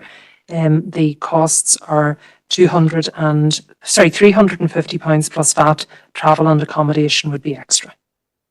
And our charge, at £85 per night. On. Thank you, Chair. Propose the note. Thank you, Stephen. Yeah, second that, Chair. All agreed, members? Okay, thank you. We have the other. Yes, Chair, we have 2 items of other correspondence. The first from the Public Health Agency has been dealt with in the course of matters arising. The second item, Chair, is from the Permanent Secretary of the Department of Agriculture, and this is really setting out the Department's intention at this stage to remove the funding for the Animal Welfare Service from councils. I'm conscious, Chair, there's obviously been some media commentary on this already. I do have some further updates in relation to legal advice that we have sought, and I will provide that under confidential business, but certainly happy if there are any general queries at this point that I can deal with them. Okay, thanks, Alison. John? Yeah, I'd like to propose to note this correspondence. It's very disappointing. I believe we are the lead counsel for the group here, and I know I've had to engage with the staff on a couple of occasions, and I find them to be extremely helpful and resolve situations to more than my satisfaction, and also for the people involved. And I think it'll be a great shame that this funding is removed, and yet again, this is where the burden has been passed on, because this is a service that's really needed. Okay, thanks, John. And have I a seconder? Bernard? Okay, Stephen? No, Chair, just want to put on record my real disappointment at this, because certainly over the last number of months in particular, where I've been dealing with a number of cases, the need for this funding and for these services within our district is significant, and there is a widespread demand from the community for us to be taking animal welfare as an issue far more seriously. And so for this development to have occurred is a real retrograde step. So enormously disappointed, Chair. Thanks, Stephen. Barry? Well, I think if councils are going to be tasked with animal welfare, they need the requisite funding to do it, and that has been a major problem and is getting worse. So I'm going to ask through you, Chair, the Chief Executive, if, for example, Solus or Nilga could take action against this, because can we conjoin with other councils in challenging the way this is going? Thank you, Chair. Yes, and Chair, and maybe certainly the Solus consideration would be something that is contextualised within wider legal advice, so I will update on that later in the meeting. My understanding is that NILGA have also expressed concern regarding the potential, because clearly NILGA have championed the need for councils to be properly reimbursed for the services, and particularly a service that members have already referenced has such a high level of community priority as well. But yes, there is a proposed course of action, Chair, but because it's based with legal advice, I would need to brief you on that first before any further consideration of it could be taken. Yeah, and just a commitment, I'm sure, from myself and Councillor Rennie, that at our NILGA planning day on Friday, we'll definitely be raising this issue. Thank you, Chair. Okay. Thanks, Barry. Adam?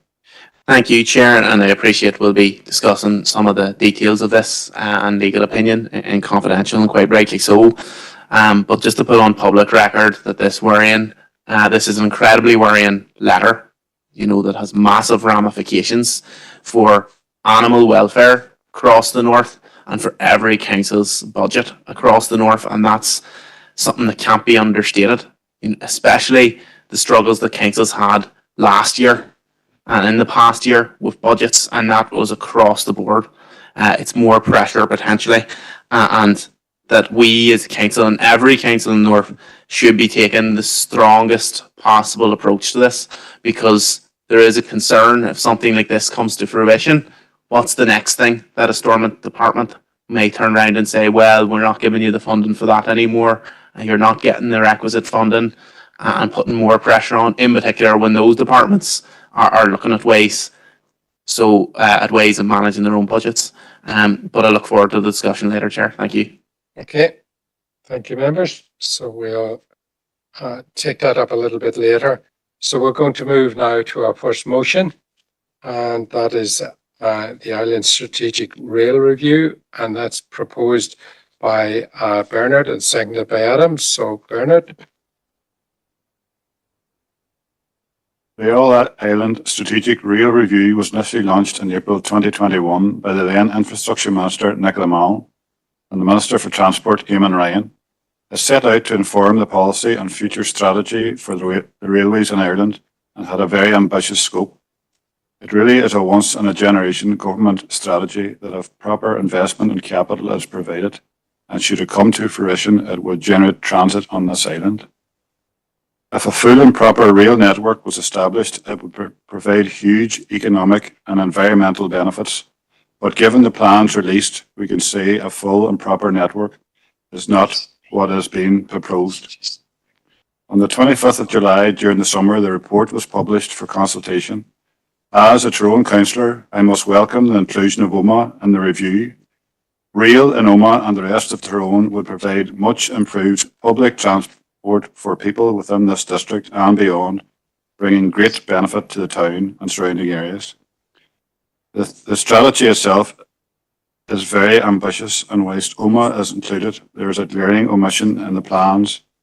As it stands, Fermanagh is the only county in Ireland which would not have a single yard of rail line laid according to this strategy. The district has a clear transport and infrastructure shortfall. Leaving Fermanagh out would worsen this shortfall. It is also worth noting that the link to our neighbours in Donegal is also meagre. Rural areas such as ours not only need good connectivity to urban centres, but also between other rural areas. There is a very clear divide in this district between Omagh and Fermanagh, but imagine what a 20 to 30 minute travel time rail would do for the connectivity in our district between the two county towns. I mentioned earlier that this was a once in a generation strategy. If areas of this district are left out at this stage, there will be no hope of ever achieving proper rail connectivity throughout the council district.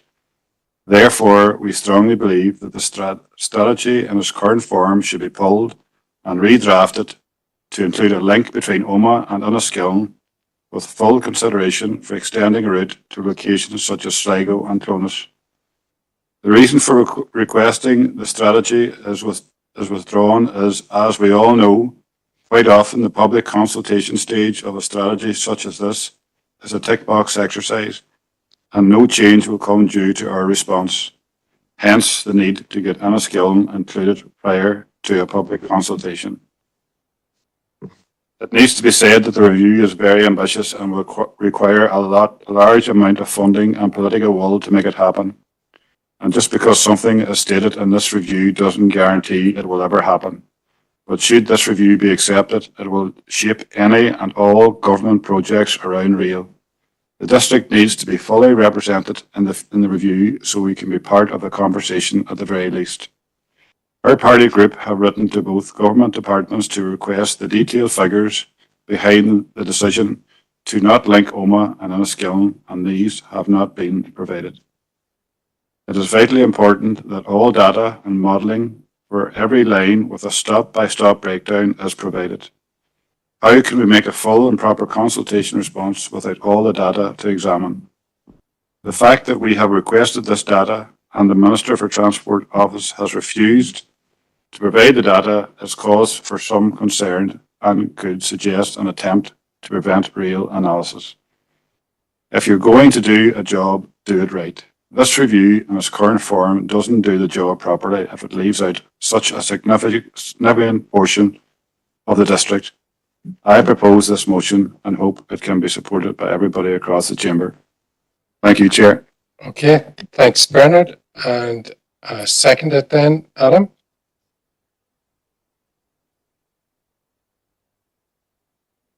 Thank you, Chair, and thank you, Bernard, for proposing. I'm very happy to second this motion.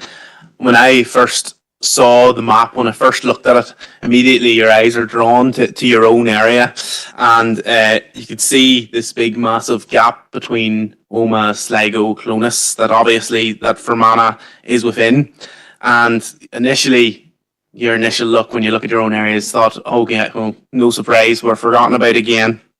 A massive part of this district is being left out.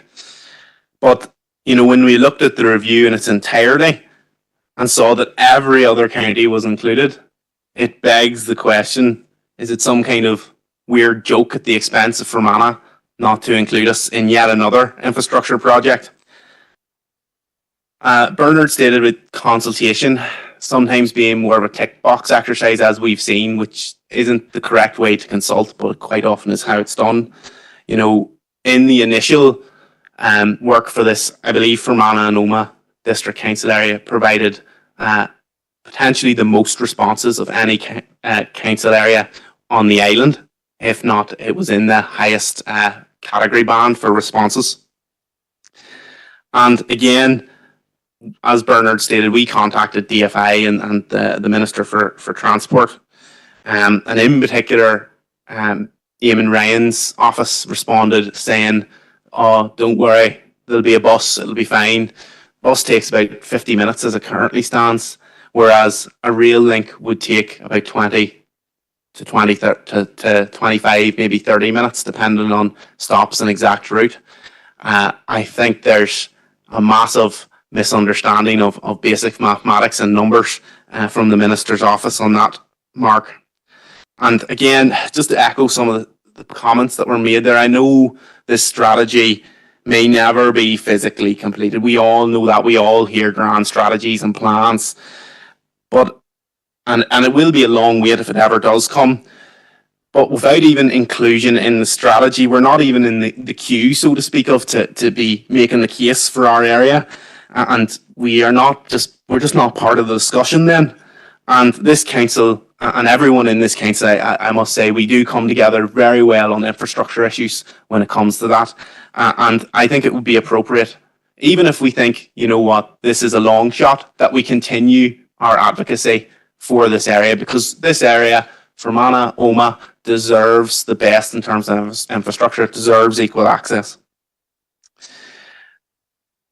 Going on to the consultation, we're going to make a consultation a response, as we should, as was mentioned earlier. We need to make that response, but we do need more details. So the response, I was looking at it from ENS, looks great. I must thank our staff for that. But just to reiterate the point, there's more detail there that we need and that everyone should be able to see to make sure that the strategy is in its fullest and complete. But thank you, Chair. Okay, thank you, Adam. And John? Thank you, Chair. I'd like to thank the SDLP for bringing this motion to the council, and Sinn Féin will be supporting it. Maybe it didn't just go far enough, only talking about parts of Fermanagh, but it's actually the whole northwest region that has been left behind here, and ourselves is into a part of it, so I just want to speak a wee bit on that, because as we all know, if this strategy comes to full fruition, our county, Fermanagh, will be the only county without 1 inch of railway. But there's no ambition at all in this rail review when it comes to both Fermanagh and the northwest region. It has been basically ignored. It paid lip service by extending from Derry into Letterkenny and then stopping there as well. Sligo hasn't been advanced. The Western Corridor hasn't been advanced. It basically has left a rail network that will be going to Belfast or going to Dublin at the expense of all the regions, but we only kept caring about the northwest region. Derry, of course, should have been linked to Sligo, travelling through Letterkenny, Donegal Town and Ballyshannon. This wouldn't just be bringing economic benefits to Donegal and Sligo, but West Fermanagh and Northwest Fermanagh, my own area of Ballyke. Again, Omagh should have went not just on to Enniskillen, but it should have been going on either to Sligo or Carrick-on-Shannon. It would have been bringing benefit then to, as well as Omagh and Enniskillen, Irvinstown, Belcoo, and the whole county as a economic entity. Basically what this rail review is doing is copper fastening economic stagnation and depopulation in our area, both Omagh area, Fermanagh area, and the wider northwest region area. Just because it goes through Omagh, it's a stop on the way to Belfast, a stop on the way to Dublin. It is not bringing any economic value. That's why both areas should be united in this. The Fermanagh Omagh district is getting a raw deal, all of it, not just Fermanagh. With government north and south, they continually refuse to invest in this region. There simply is no foresight here at all. And if railways could be built in Fermanagh in the 1800s, surely they can be built in the 21st century. So again, thanks for bringing this motion, and we'll be happy to support it. Okay, thanks, John. Seamus?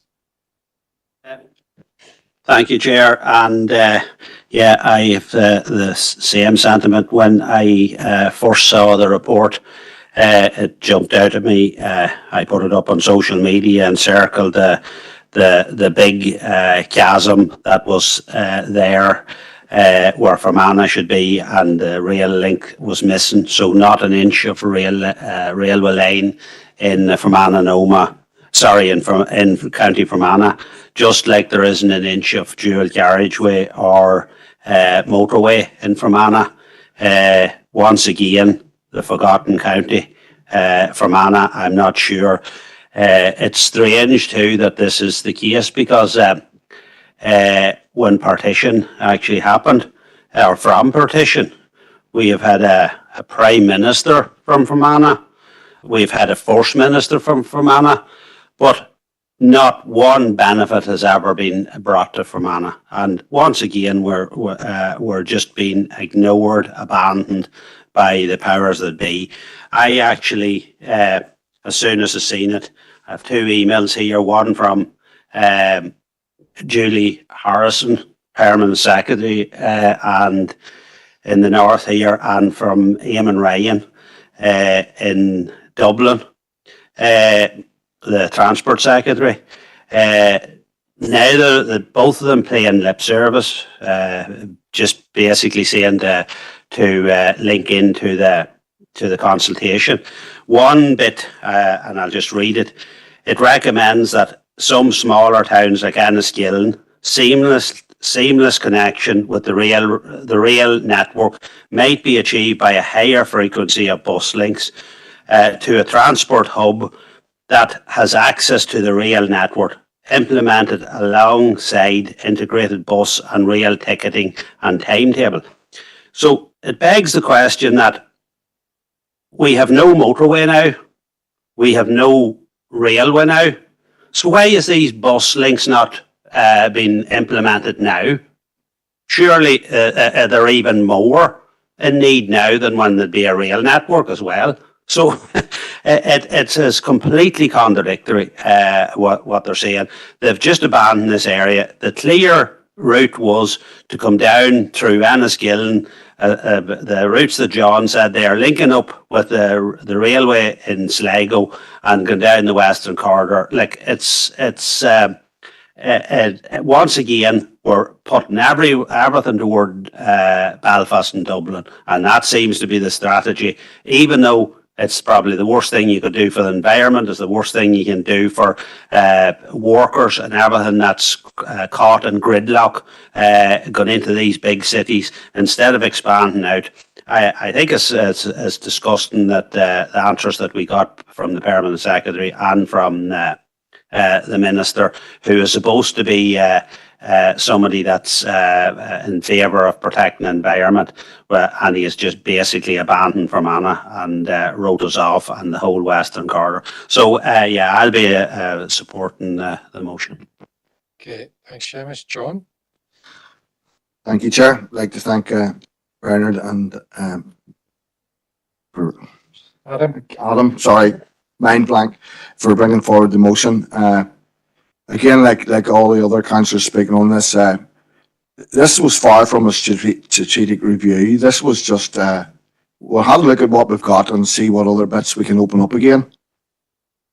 The technology has advanced a great deal in the last 200 years from when the railways were first started in Ireland. And to say that they're thinking of reopening a few lines here, there and everywhere without having a strategic review. The engineering technologies mean that we're not driven by the geography anymore. There's nothing out there in Ireland that they can't build some type of structure that can get over, under, or around any obstacle. And this was a chance to have a fundamental review of railways throughout Ireland, but they didn't do that. They decided to go and stick with what they had and add on a few bits. And it's worthy of note, on Friday, the Rugby World Cup will be kicking off in France. The reason Ireland didn't get to host that Rugby World Cup was that we did not have the infrastructure for fans to travel throughout the Ireland. So when we're sitting watching that opening ceremony on Friday, that could have been us in either Dublin or Belfast watching that. We'll have to watch it on the TVs. So that's how we missed out, because we don't have infrastructure. Thanks, John. Eddie? Thanks, Chair, and I welcome the SDLP's motion. it's just once again demonstrating how Fermanagh has been left behind when it comes to infrastructure. I, on a personal note, my grandfather was one of the last single men based in Newtown Butler before it was closed, and it actually forced him to move it to Enniskillen for work. So it was demonstrating of what kind of jobs and things were available for rural people. It has a massive effect on rural communities, and that would have been an opportunity for us in Fermanagh to bring new jobs in that market into the area. It would have been a straightforward link using old lines that were there, and those lines for the majority are still, at least those tracks are still there, that you could place tracks on top of them. But we have just been, again, missed off the map. When you look at the map, as has been said previously, there's just a massive gap. And it's clear to see it's the biggest gap in the whole island. So I welcome the motion, and I hope to see some positive response. Yeah, thanks, Eddie. Stephen? Thank you very much, Chair, and likewise I'd like to welcome the motion that's been brought forward by the SDLP. I took the opportunity myself during this review to make a personal contribution to it, and I think that we can well imagine the economic benefits that would be accrued from a comprehensive rollout of a substantial railway network across our district, but so too if we wish to ensure that rural communities in Tyrone and Fermanagh are going to be able to play a full role in tackling climate change, for instance, then we need to ensure that they do have the opportunity in the long term of a much more greener and sustainable form of transport. And for me, I think that there is a question of consistency and transparency in the sense that the draft plan, to its credit, makes some quite ambitious plans and proposed routes, but with no explanation. It does not even consider a route as obvious as connecting the two main urban centres of Tyrone and Fermanagh. And while as an Omagh councillor, I'm glad to see that Omagh has been included, I am in complete agreement with my Fermanagh colleagues that it's unacceptable that an entire county in our district has been excluded. And I think that we do need to dig our heels in at this point, because whilst this draft plan is incredibly lofty, we're going to be talking about a work that will involve multiple governments over multiple decades. Ultimately, if we do not fight this point now, if we accept the premise that Fermanagh will not be included, Fermanagh will never be included in any plans that are brought forward at all. So just more than happy to put on record Alliance's support for the motion in support of my Fermanagh colleagues. Okay, thanks, Stephen. Stephen McCann? Yeah, thank you, Chair. And again, happy to support the motion and thank the two councillors for bringing it forward. Councillor McClory makes a great point, that could we have been hosting the Rugby World Cup if we had the infrastructure, and what investment that would have brought in, and showcasing, maybe the district or even the island on a world stage, and we've just lost that because of the lack of infrastructure. I think it's big stuff. And I think as well, maybe from a tourism perspective, looking at the west coast of Ireland and what it's got to offer, the Wild Atlantic Way, there could be a trick miss there, but it's great and it's welcome that the topic is up now. It's back on the table, and I suppose from a Sinn Féin perspective, we've been talking about the rail network for many years. Here's a document that my party colleague Pat Doherty published back over 20 years ago in relation to the North West Rail Link, and something that we do talk about on a regular basis with our colleagues in Donegal and Sligo, and it's good to see it now back on the agenda. And just to agree with what others have said in terms of the glaring gaps in Fermanagh and the North West, it isn't good enough, and that has to come out of this council chamber loud and clear, that yet again, whether it be infrastructure, economic investment, invest in A, we're always left behind. I don't like to say Fermanagh or Omagh, like Fermanagh and Omagh, this council area has been left behind. So that should be a message out of this council chamber tonight in relation to this motion. And it's not good enough. It's not good enough. Thank you, Chair. Okay. Thanks, Stephen. Keith? Yes, thanks, Chair. Well, I would like to thank the two councillors for bringing forward the motion, and not rehash what has been said here tonight, but just that I would be in agreement. And it is unfortunate, that again, sort of Fermanagh has been left out of this. And as Councillor McCann said there, going forward, together, as there used to be a saying when the two councils amalgamated that Omagh got everything. Unfortunately, when you see this here, it sort of it allows people to rehash. But going forward, as I say, if we don't shout now about it, it's not going to happen. So we're in support of the motion. Thank you. Okay. Tommy? Hi, Margaret Carley. Thank you, Chair. And again, thank you to the councillors for bringing forward the motion. We've discussed railways before in this chamber, and indeed, back in FDC days, I remember supporting former councillor Bert Johnson when he made a proposal about the railways, and I was happy to second his proposal then, and got front page news on the Fermanagh Herald, etc. Because I think the two of us, and I think maybe Earl is in a similar position. He has a recollection of the railways, like myself. My grandfather was a railway gatehouse man at Abu Hill. And I have memories of the railway as it was, as the infrastructure existed back then. And like everyone else, we regret the removal of the railways. We've discussed the motives for taking it out, etc., for economic and indeed political reasons. It was disastrous as far as my party and my perspective on life would be. This is a very ambitious and indeed you could nearly say a fantasy project. But even within the fantasy proposals, they couldn't include Fermanagh, which is really, really disappointing. I can't see the money being there. We've already discussed the lack of infrastructure in our area, but certainly we need to be raising our voices on any of these issues and doing the best to represent our people. Even, as I say, this may be a long shot, but we certainly need to be included as the people of Fermanagh, and indeed the Fermanagh and Omagh district has certainly been sold short on this plan. Cormac.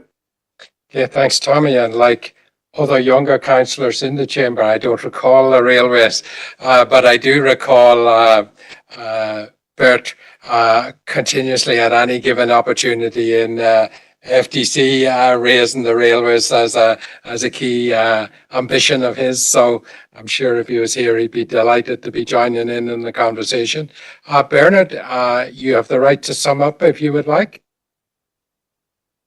Just like to acknowledge all the support from my colleagues, but I just want to acknowledge Answer the West Lobby Group. They came to the Student Heart Centre, and I think it was November 2022, and they have to be applauded for all their efforts that they have put on the work. And I remember that day the guy holding up the map of Ireland, and it was shocking when you seen there was no rail in this part of the world, but it was great to hear Eddie and everybody chatting about their family history and connections to the railways, and just particularly that night as well, it was great to hear local stories, particularly we have a local sports journalist here, Paddy Hunter. Paddy spoke very proudly about his great grandfather, William Hunter, who worked as a carrier on the railways. It was great to hear stories like that, so just once again, thanks everybody for the support. Okay. Can I take it, members, that we are all in favour? Okay, thank you all, members. So we're going to move to our second motion of the night, and this is the worsening local situation with bovine TB. And we have Mark Ovens proposed and seconded by John McLaughlin. So, Mark. Thank you, Chair. And I suppose, first of all, I should declare an interest just through my own involvement with the family farming enterprise. And then secondly, whilst I suspect most of us will have an idea of what BTB is, I suspect perhaps some of us, especially those from a non-farming background or an urban background, won't necessarily know what it is. So just to sum it up in a nutshell, BTB, or bovine tuberculosis, to give it its official name, is a highly infectious disease for cattle. It's caused by a bacteria that can infect other mammals too, such as deer, goats, badgers, of course, and pets such as cats and dogs, and even us as humans. But it's within cattle and the general agricultural industry that it's causing the most harm and damage. It's widely regarded as the most difficult animal disease problem currently facing the agricultural industry here, and it has been for some time, as well as the veterinary profession. It's just a big, I can't overestimate or overstate just how significant this disease and the damage it's wreaking out there. I don't intend to repeat everything that's stated within the motion, but I suppose it'd be useful just for context to give some figures of where we are exactly. The recent herd incidence, so that's the measure by which the prevalence of the disease is most commonly measured, is locally, or in Northern Ireland, is 10.5%. That's high. That's the highest it's ever been, I would suspect, in Northern Ireland. And yet the figures here in the Enniskillen Divisional Veterinary area shows that the local rate across Fermanagh is actually 14.6. So if we're in a problem with Northern Ireland at 10.5, in Fermanagh we're at 14.6. So, and the figures, and what makes it most worrying is the figures have exploded locally over the last 12 months. 12 months ago we were at 7.5%. This year, or now, the most recent figures show we're at 14.6, so it's doubled. And it's the reality of what's happening on the ground. And I mean, if there were farmers, I could fill a room like this 10 times over with farmers in Fermanagh, farmers all over Northern Ireland, but farmers in Fermanagh who are at their wits' end with this disease, and they just feel like no one's listening to them. And that's part of the reason why I brought forward this evening's motion. And the disease is a bit too damaging, or the disease is too damaging just to look at raw percentage terms. Every reactor, and I appreciate some people won't necessarily know the intricacies of what BTB is, but if you're a farmer and you have a reactor animal, that's an automatic death knell or death notice in that animal. You're automatically shut down. You can't sell. You suddenly, what you thought you maybe were able to sell a pen of calves, now you're no longer able to sell the pen of calves. You have to buy in feed, and just everything is upended really overnight on the detection of a positive reactor. And it's not just the individual farms that are impacted, neighbouring farms then too. They all have to be tested as a precaution. So it's a big impact. And TB, as I said, it's genuinely a plague of disease that causes real financial and mental hardship for farmers. And it's not, and I suspect some people will think, well, if it's a disease, why don't we just fix them or cure them or give animals something that'll protect them from it? I mean, BTB is not a disease that a jab of antibiotics will fix. And it's, as I've said, it's an automatic death sentence for that animal. It's highly contagious, spread nose to nose quite often within herds, over fences, and I'm not going to get into the debate over the reservoir within wildlife because I'm aware of other legal actions going on at the moment. But it's just to make the point that once you get BTB in your herd, it causes massive and effectively overnight disruption. And the big problem with TB is not only are you shut down and are you disrupted in that way, you actually lose the animals, as I said. And it's fine. I mean, yes, you can replace a cow or if you can replace 2 calves. But we need to remember, quite often, these are specifically breeding cattle. They are highly productive milking cattle. They have been bred over generations to be as good and as high quality as they are. And sometimes it might be an animal or 2 animals a farmer loses. Sometimes it's entire herds that are lost. And last year, I suppose just to contextualize it a little bit more, in Fermanagh, last year, there were 3,000 cattle removed and slaughtered from Fermanagh's farms. And when you think about it, 3,000 cattle, that's a seriously high number. And whenever you look at the figures that have been culled over the entirety of England, I mean, that's a ridiculous, and in a way, that's a frightening number. And it's just, I get the impression, or I just get the sense that perhaps Belfast don't really appreciate just how significant this disease is in Northern Ireland, or is in County Fermanagh. In the 5 years from 2018 to 22, there were nearly 11,500 cattle in Fermanagh slaughtered, and that, as a result, over 16 million had to be paid out in compensation. And due to the record rate of disease locally, as I say, it's doubled in 12 months. I mean, the compensation figures and the number of cattle being slaughtered locally are no doubt through the roof. And whilst compensation is a help, and I suspect some members might have something to say in compensation, it is what it is at the moment. Farmers would much rather have the alternative of disease-free herd any day. And so, I mean, there's lots of good say about, about compensation, about the TB eradication strategy. It's trying to shine a spotlight on exactly the particular problem we have here in Fermanagh and see if DAERA are doing anything about it. Okay, good. John? Thank you, Chair. And thank you, Mark, for bringing all them statistics. That saves me having to cover them. I'm just going to go for the human factor here. In my area, farmers generally talk about the weather and who's getting silage cut and who's not, and who's getting things done on the farm. But the other topic that's in every conversation is who's down with TB, and that's a phrase that farmers use when your herd has a reactor, and they say you're down in the test, which goes back to exams at school and stuff. And when a farmer's down, that automatically leads to a closure and the loss of the reactor or the animal that has shown an indication that it has the disease. And that's whether it has the disease or not. It's taken away and destroyed, and then that's where they confirm. The farmers then paid compensation. They can't sell, and in many cases they're not allowed to buy either. So they're not allowed to buy in stock while their herd is closed. And that's, to put it into sporting terms, that's where you're not allowed to do any transfers in the market. You're not allowed to take anything out of your herd, and you're not allowed to bring anything in. So it's like a football team that can't buy any players or sell any players. That's an extreme drain. the animals that you were hoping to sell for profit can't be sold. The animals that are that you were hoping to buy in, you can't buy in. You're having to supply extra feed, extra housing for the animals that you can't get rid of. Extreme pressure. And the way you come out of that system is you must get 2 clear tests. So the next topic is, oh, such and such has had a clear test.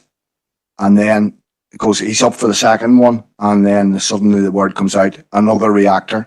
So back into the system again, still continue closure.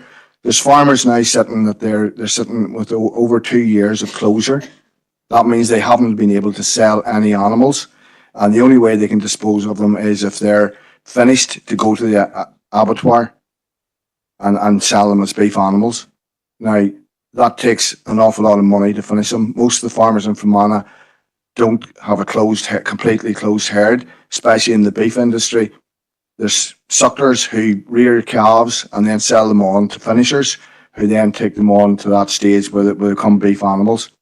But these farmers are having to do that themselves. They don't have the capacity they're having to take extra land if they can, but nobody wants to give them land, because if their herds goes into their area, then that means all their neighbours are covered by the same thing. They're then a neighbour, so they're there in the testing system as well. And the strain on farmers is unbelievable. They're sitting stressing about this. The vet comes on a Monday or a Tuesday or a Wednesday, and they come back on a Thursday, a Friday or a Saturday, depending on which day they do the test. And the farmer's just sitting there sweating until the animals are checked again. And they take readings, they check their ear numbers, and then they give them a small reactor type injections in their neck. And then they come back and they check them again. And if there's a lump, that's it, you're down. And it's an extremely distressing situation for farmers. Thank you, Chair. Okay, lovely. Thanks, John. Anthony? Thank you, Chair, and I'd like to thank Mark and John for bringing this motion to the council here, and a few notes taken down here, and it's just exactly what John's have to say in there, so I'm not going to repeat everything he said there, but I would be one of the farmers there, and of course other farmers I know around my area that would have went down through the years, and I was down about 5 or 6 years, 7 or 8 cattle took away. As John says, you have to have 2 clear tests then, and maybe another 1 or 2 go down the next time. So it's prolonged. Your herd could be closed for about 12 months or a year and a half. You have to keep on the whole calves. Can't get them sold. They buy extra feeding for them, and that's extra financial stress on top of everything else. You know, with the cost of living and the price of fertilizer, feed and stuff, red diesel and the whole lot. So just trying to keep them on as long as you can to get selling them. And I know it's been going on that long. This is what bugs me. My uncle always says they started the test for TB in 1957. It was supposed to be only for 2 or 3 years that time to get it totally eradicated out of the herd. And we're no further on the day as we were at that time. The torture putting the cattle in every 4 months in the summertime, as John and Mark said, a lot of farmers would be here, but an awful hand of time to get them in, to get them tested, get the vet to come and see is everything all right, and down again. So I know exactly where we're coming from on this. So, and I look forward to the Department of Agriculture, Rural Affairs to explain in detail. And I would like to have a good discussion with them. And I know Mark touched on there as well about the wildlife aspect of it. I personally think the deers and badgers is causing a lot of it, because they're roaming around. We have to keep the cattle confined and isolated. But the deers and all that is running from herd to herd and spreading a lot of it. But I'll not go too much into that today. So I just want to thank the boys for bringing the motion to us, and we will be supporting it. Thank you. Okay. Eddie? Chair, I hope you can indulge a tiny for butting in on this. But I can confirm that I've extended family, multiple family members who are involved in agriculture, and it affects them as much as others in this chamber. In terms of medical point of view, TB is a difficult disease to treat, even when it comes to humans. It's not that prevalent, but when it is, and particularly in immune compromised patients, it's extremely stubborn, needs very, very strict regimented antibiotics over a long period of time to eradicate. And a lot of people in this room would probably have some form of TB in the back of their throat. It's just something that we would carry ourselves, so it's extremely difficult to eradicate. And that has a knock-on effect in agriculture. I echo what Councillor Owens and Councillor McCarthy said about the actual mental toll on the farmers. These farmers in some cases will have spent decades developing herds, spent lots of time, effort and love and care in looking after those herds, developing them and making them as effective a herd for them as possible, and in one fell swoop that could all be eradicated. So I welcome the motion, and I hope we can get a good response from DAERA on this. Okay, thanks, Eddie. Gavin? Thank you, Chair. And firstly, I want to thank Councillor Owens and Councillor McClary for bringing this motion to Council. I have to be honest that I knew very little of the situation regarding bovine TB, and even more so of the impact it has been having locally for our farming community. The figures and percentages stated by the proposer and seconder locally are staggering and very worrying. The farming community have had many struggles and worries over many years, and this just adds to them worries. As the motion states, the lack of a functioning executive and having ministers in place is yet again delaying any help or progress in dealing with the crisis. Yet another aspect of people's livelihoods being affected by the protests and absenteeism of the DUP. And we say it time and time again, we need the Assembly back up and running to tackle such issues as this. So the SDLP will be supporting the motion. Thank you. Okay, thanks, Gavin. Mark? Thank you, Chair. We're happy to support the motion as well. No doubt bovine TB causes much concern to farmers right across our district. It can turn your business upside down in a matter of time. There's maybe what we would know as small farmers, even including ourselves, and if you've only a few cattle and you go down with TB, well, you're in trouble. So we must press the department to see what courses of action can be taken, to see what data they have and what their plans are. We dealt with this issue much through the Agricultural Liaison Group in previous terms. I remember we had the Chief Veterinary Officer, Robert Hugh, and they explained it in depth. So to do no harm, maybe looking at that again as well. Talked about the different ways of transmission and explained a lot to us on that occasion. So we're happy to support the motion. Thank you. Thanks, Mark. And Alan? Well, thank you. Thank you, Chairman. And I would want to say thank you to my colleagues for bringing this motion. I happen to be one of those who have travelled this path for a long number of years, maybe since 1956 or 57 was when we had our first TB test on the farm. And I can remember it well. And at that early stage,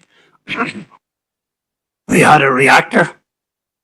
And it was, you thought really my late mother was the breadwinner on the farm. Father was laid up with multiple sclerosis. And she thought that, that this was terrible to have an animal with TB.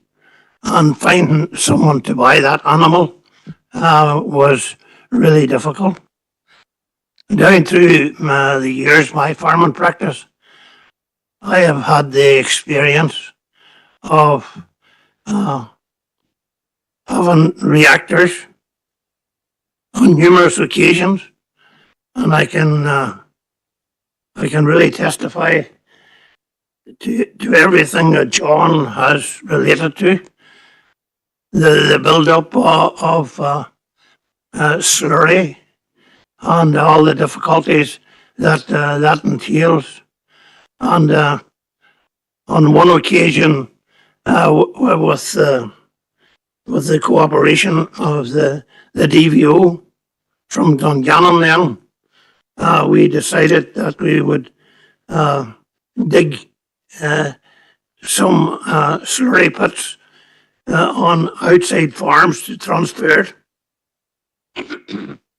And her boss, I remember it really well, he come to inspect these pits that we had dug out, and these were in suitable places where it wouldn't drain off and to sandy or gravelly ground.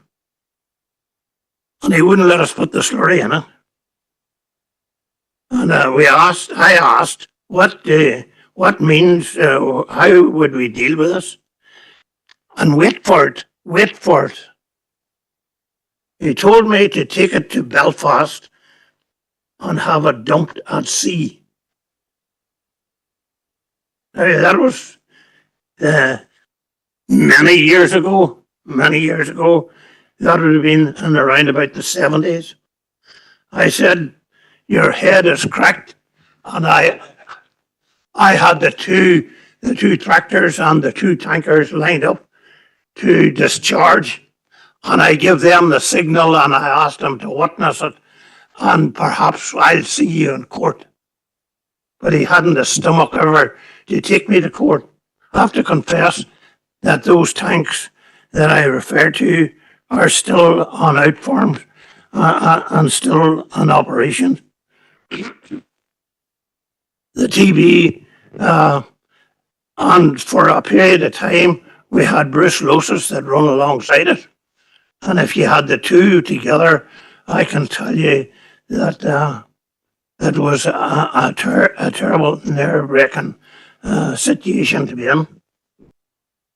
Councillor Buchanan has said on an earlier occasion with our Agriculture Liaison Committee that we did have Mr. Huey from the Veterinary Department come to explain it to us.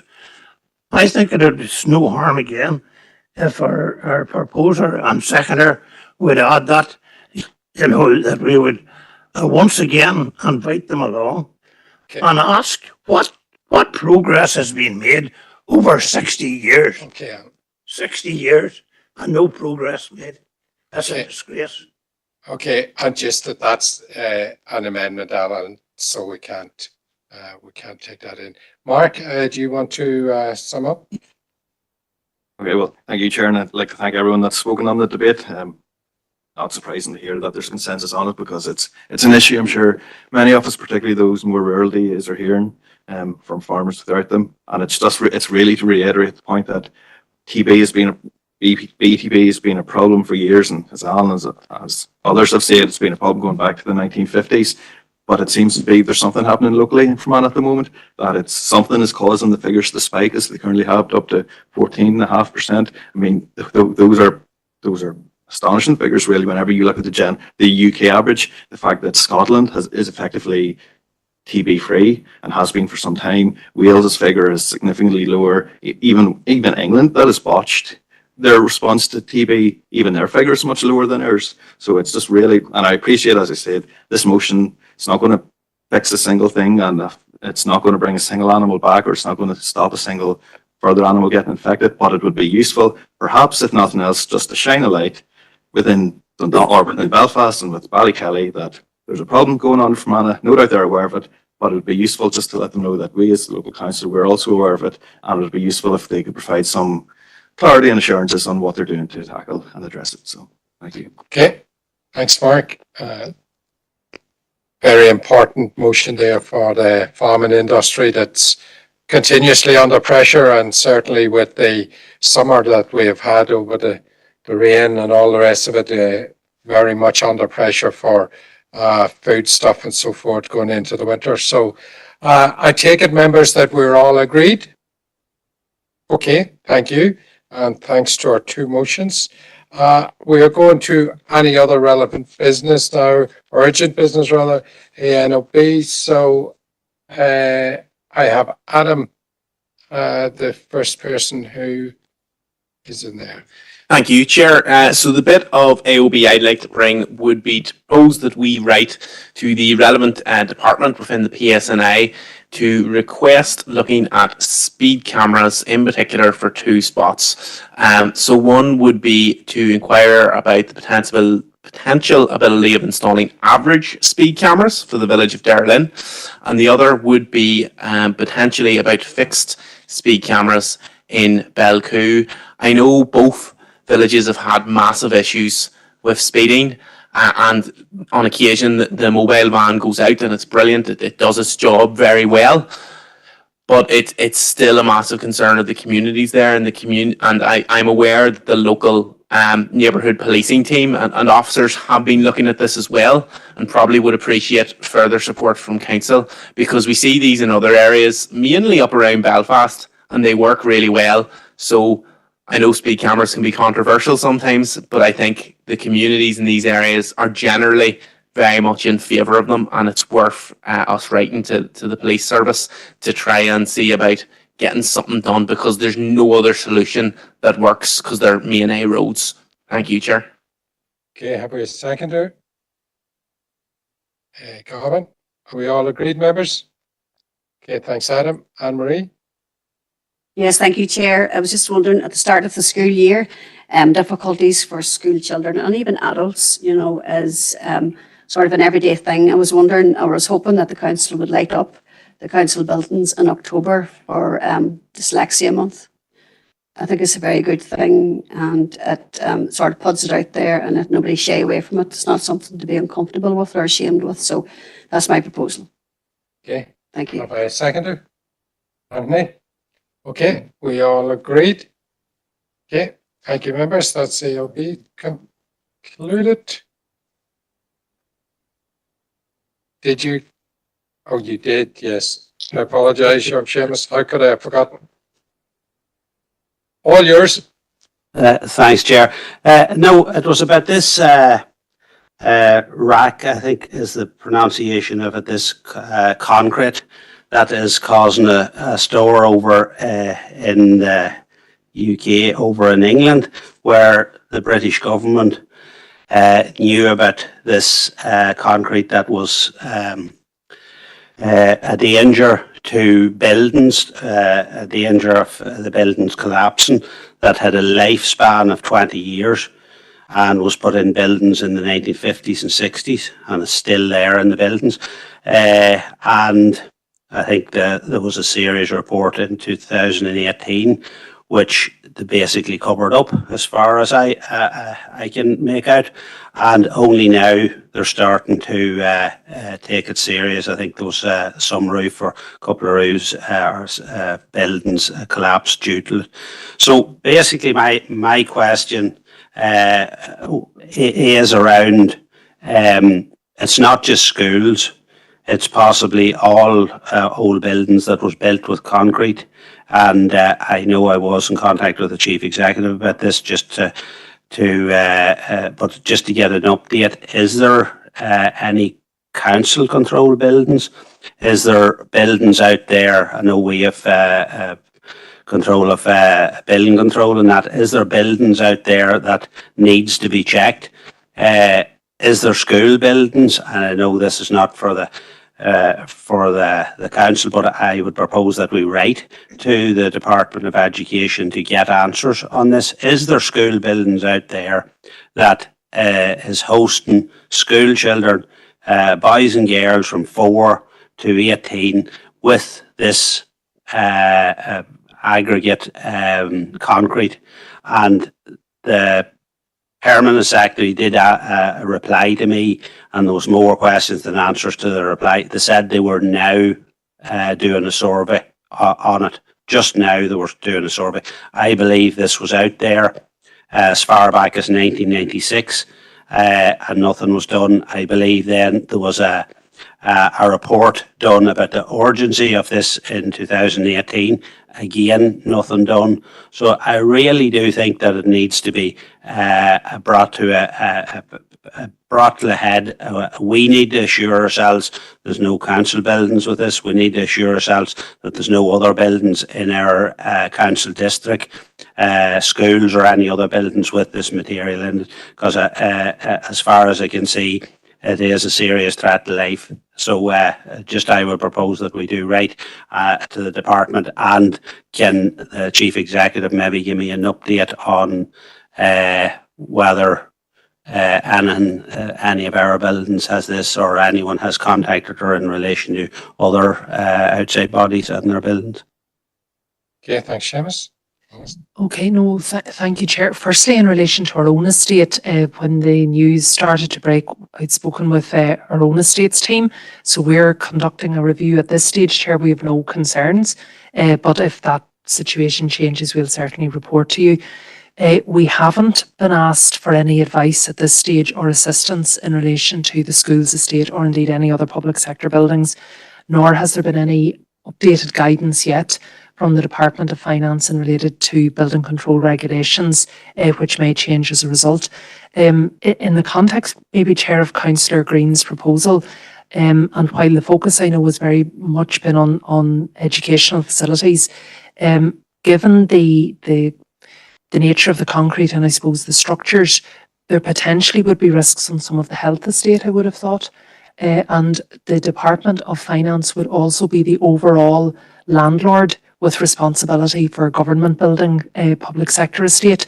So perhaps if Councillor Green was content, in addition to the specific queries to the Department of Education, we would also seek the update in relation to the Department of Health. And as members will know, some of their estate in the district certainly dates from that period, as well as the Department of Finance, and we will certainly update you formally should our own inspections give any cause for concern in relation to the council estate. Okay, so Seamus in agreement to widen that out a little bit there. Have I a seconder? Steve McCann. Are we all agreed, members? Okay, thank you. And my apologies again, Seamus, for that slightly omission. I'll try never to do it again. Okay, so we're going to move to confidential business. So Earl's proposing and seconder is Dermot. So we'll take a wee moment till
So we will, and we are out of committee, and we are going to ask Alison to give us a little resume just before we leave.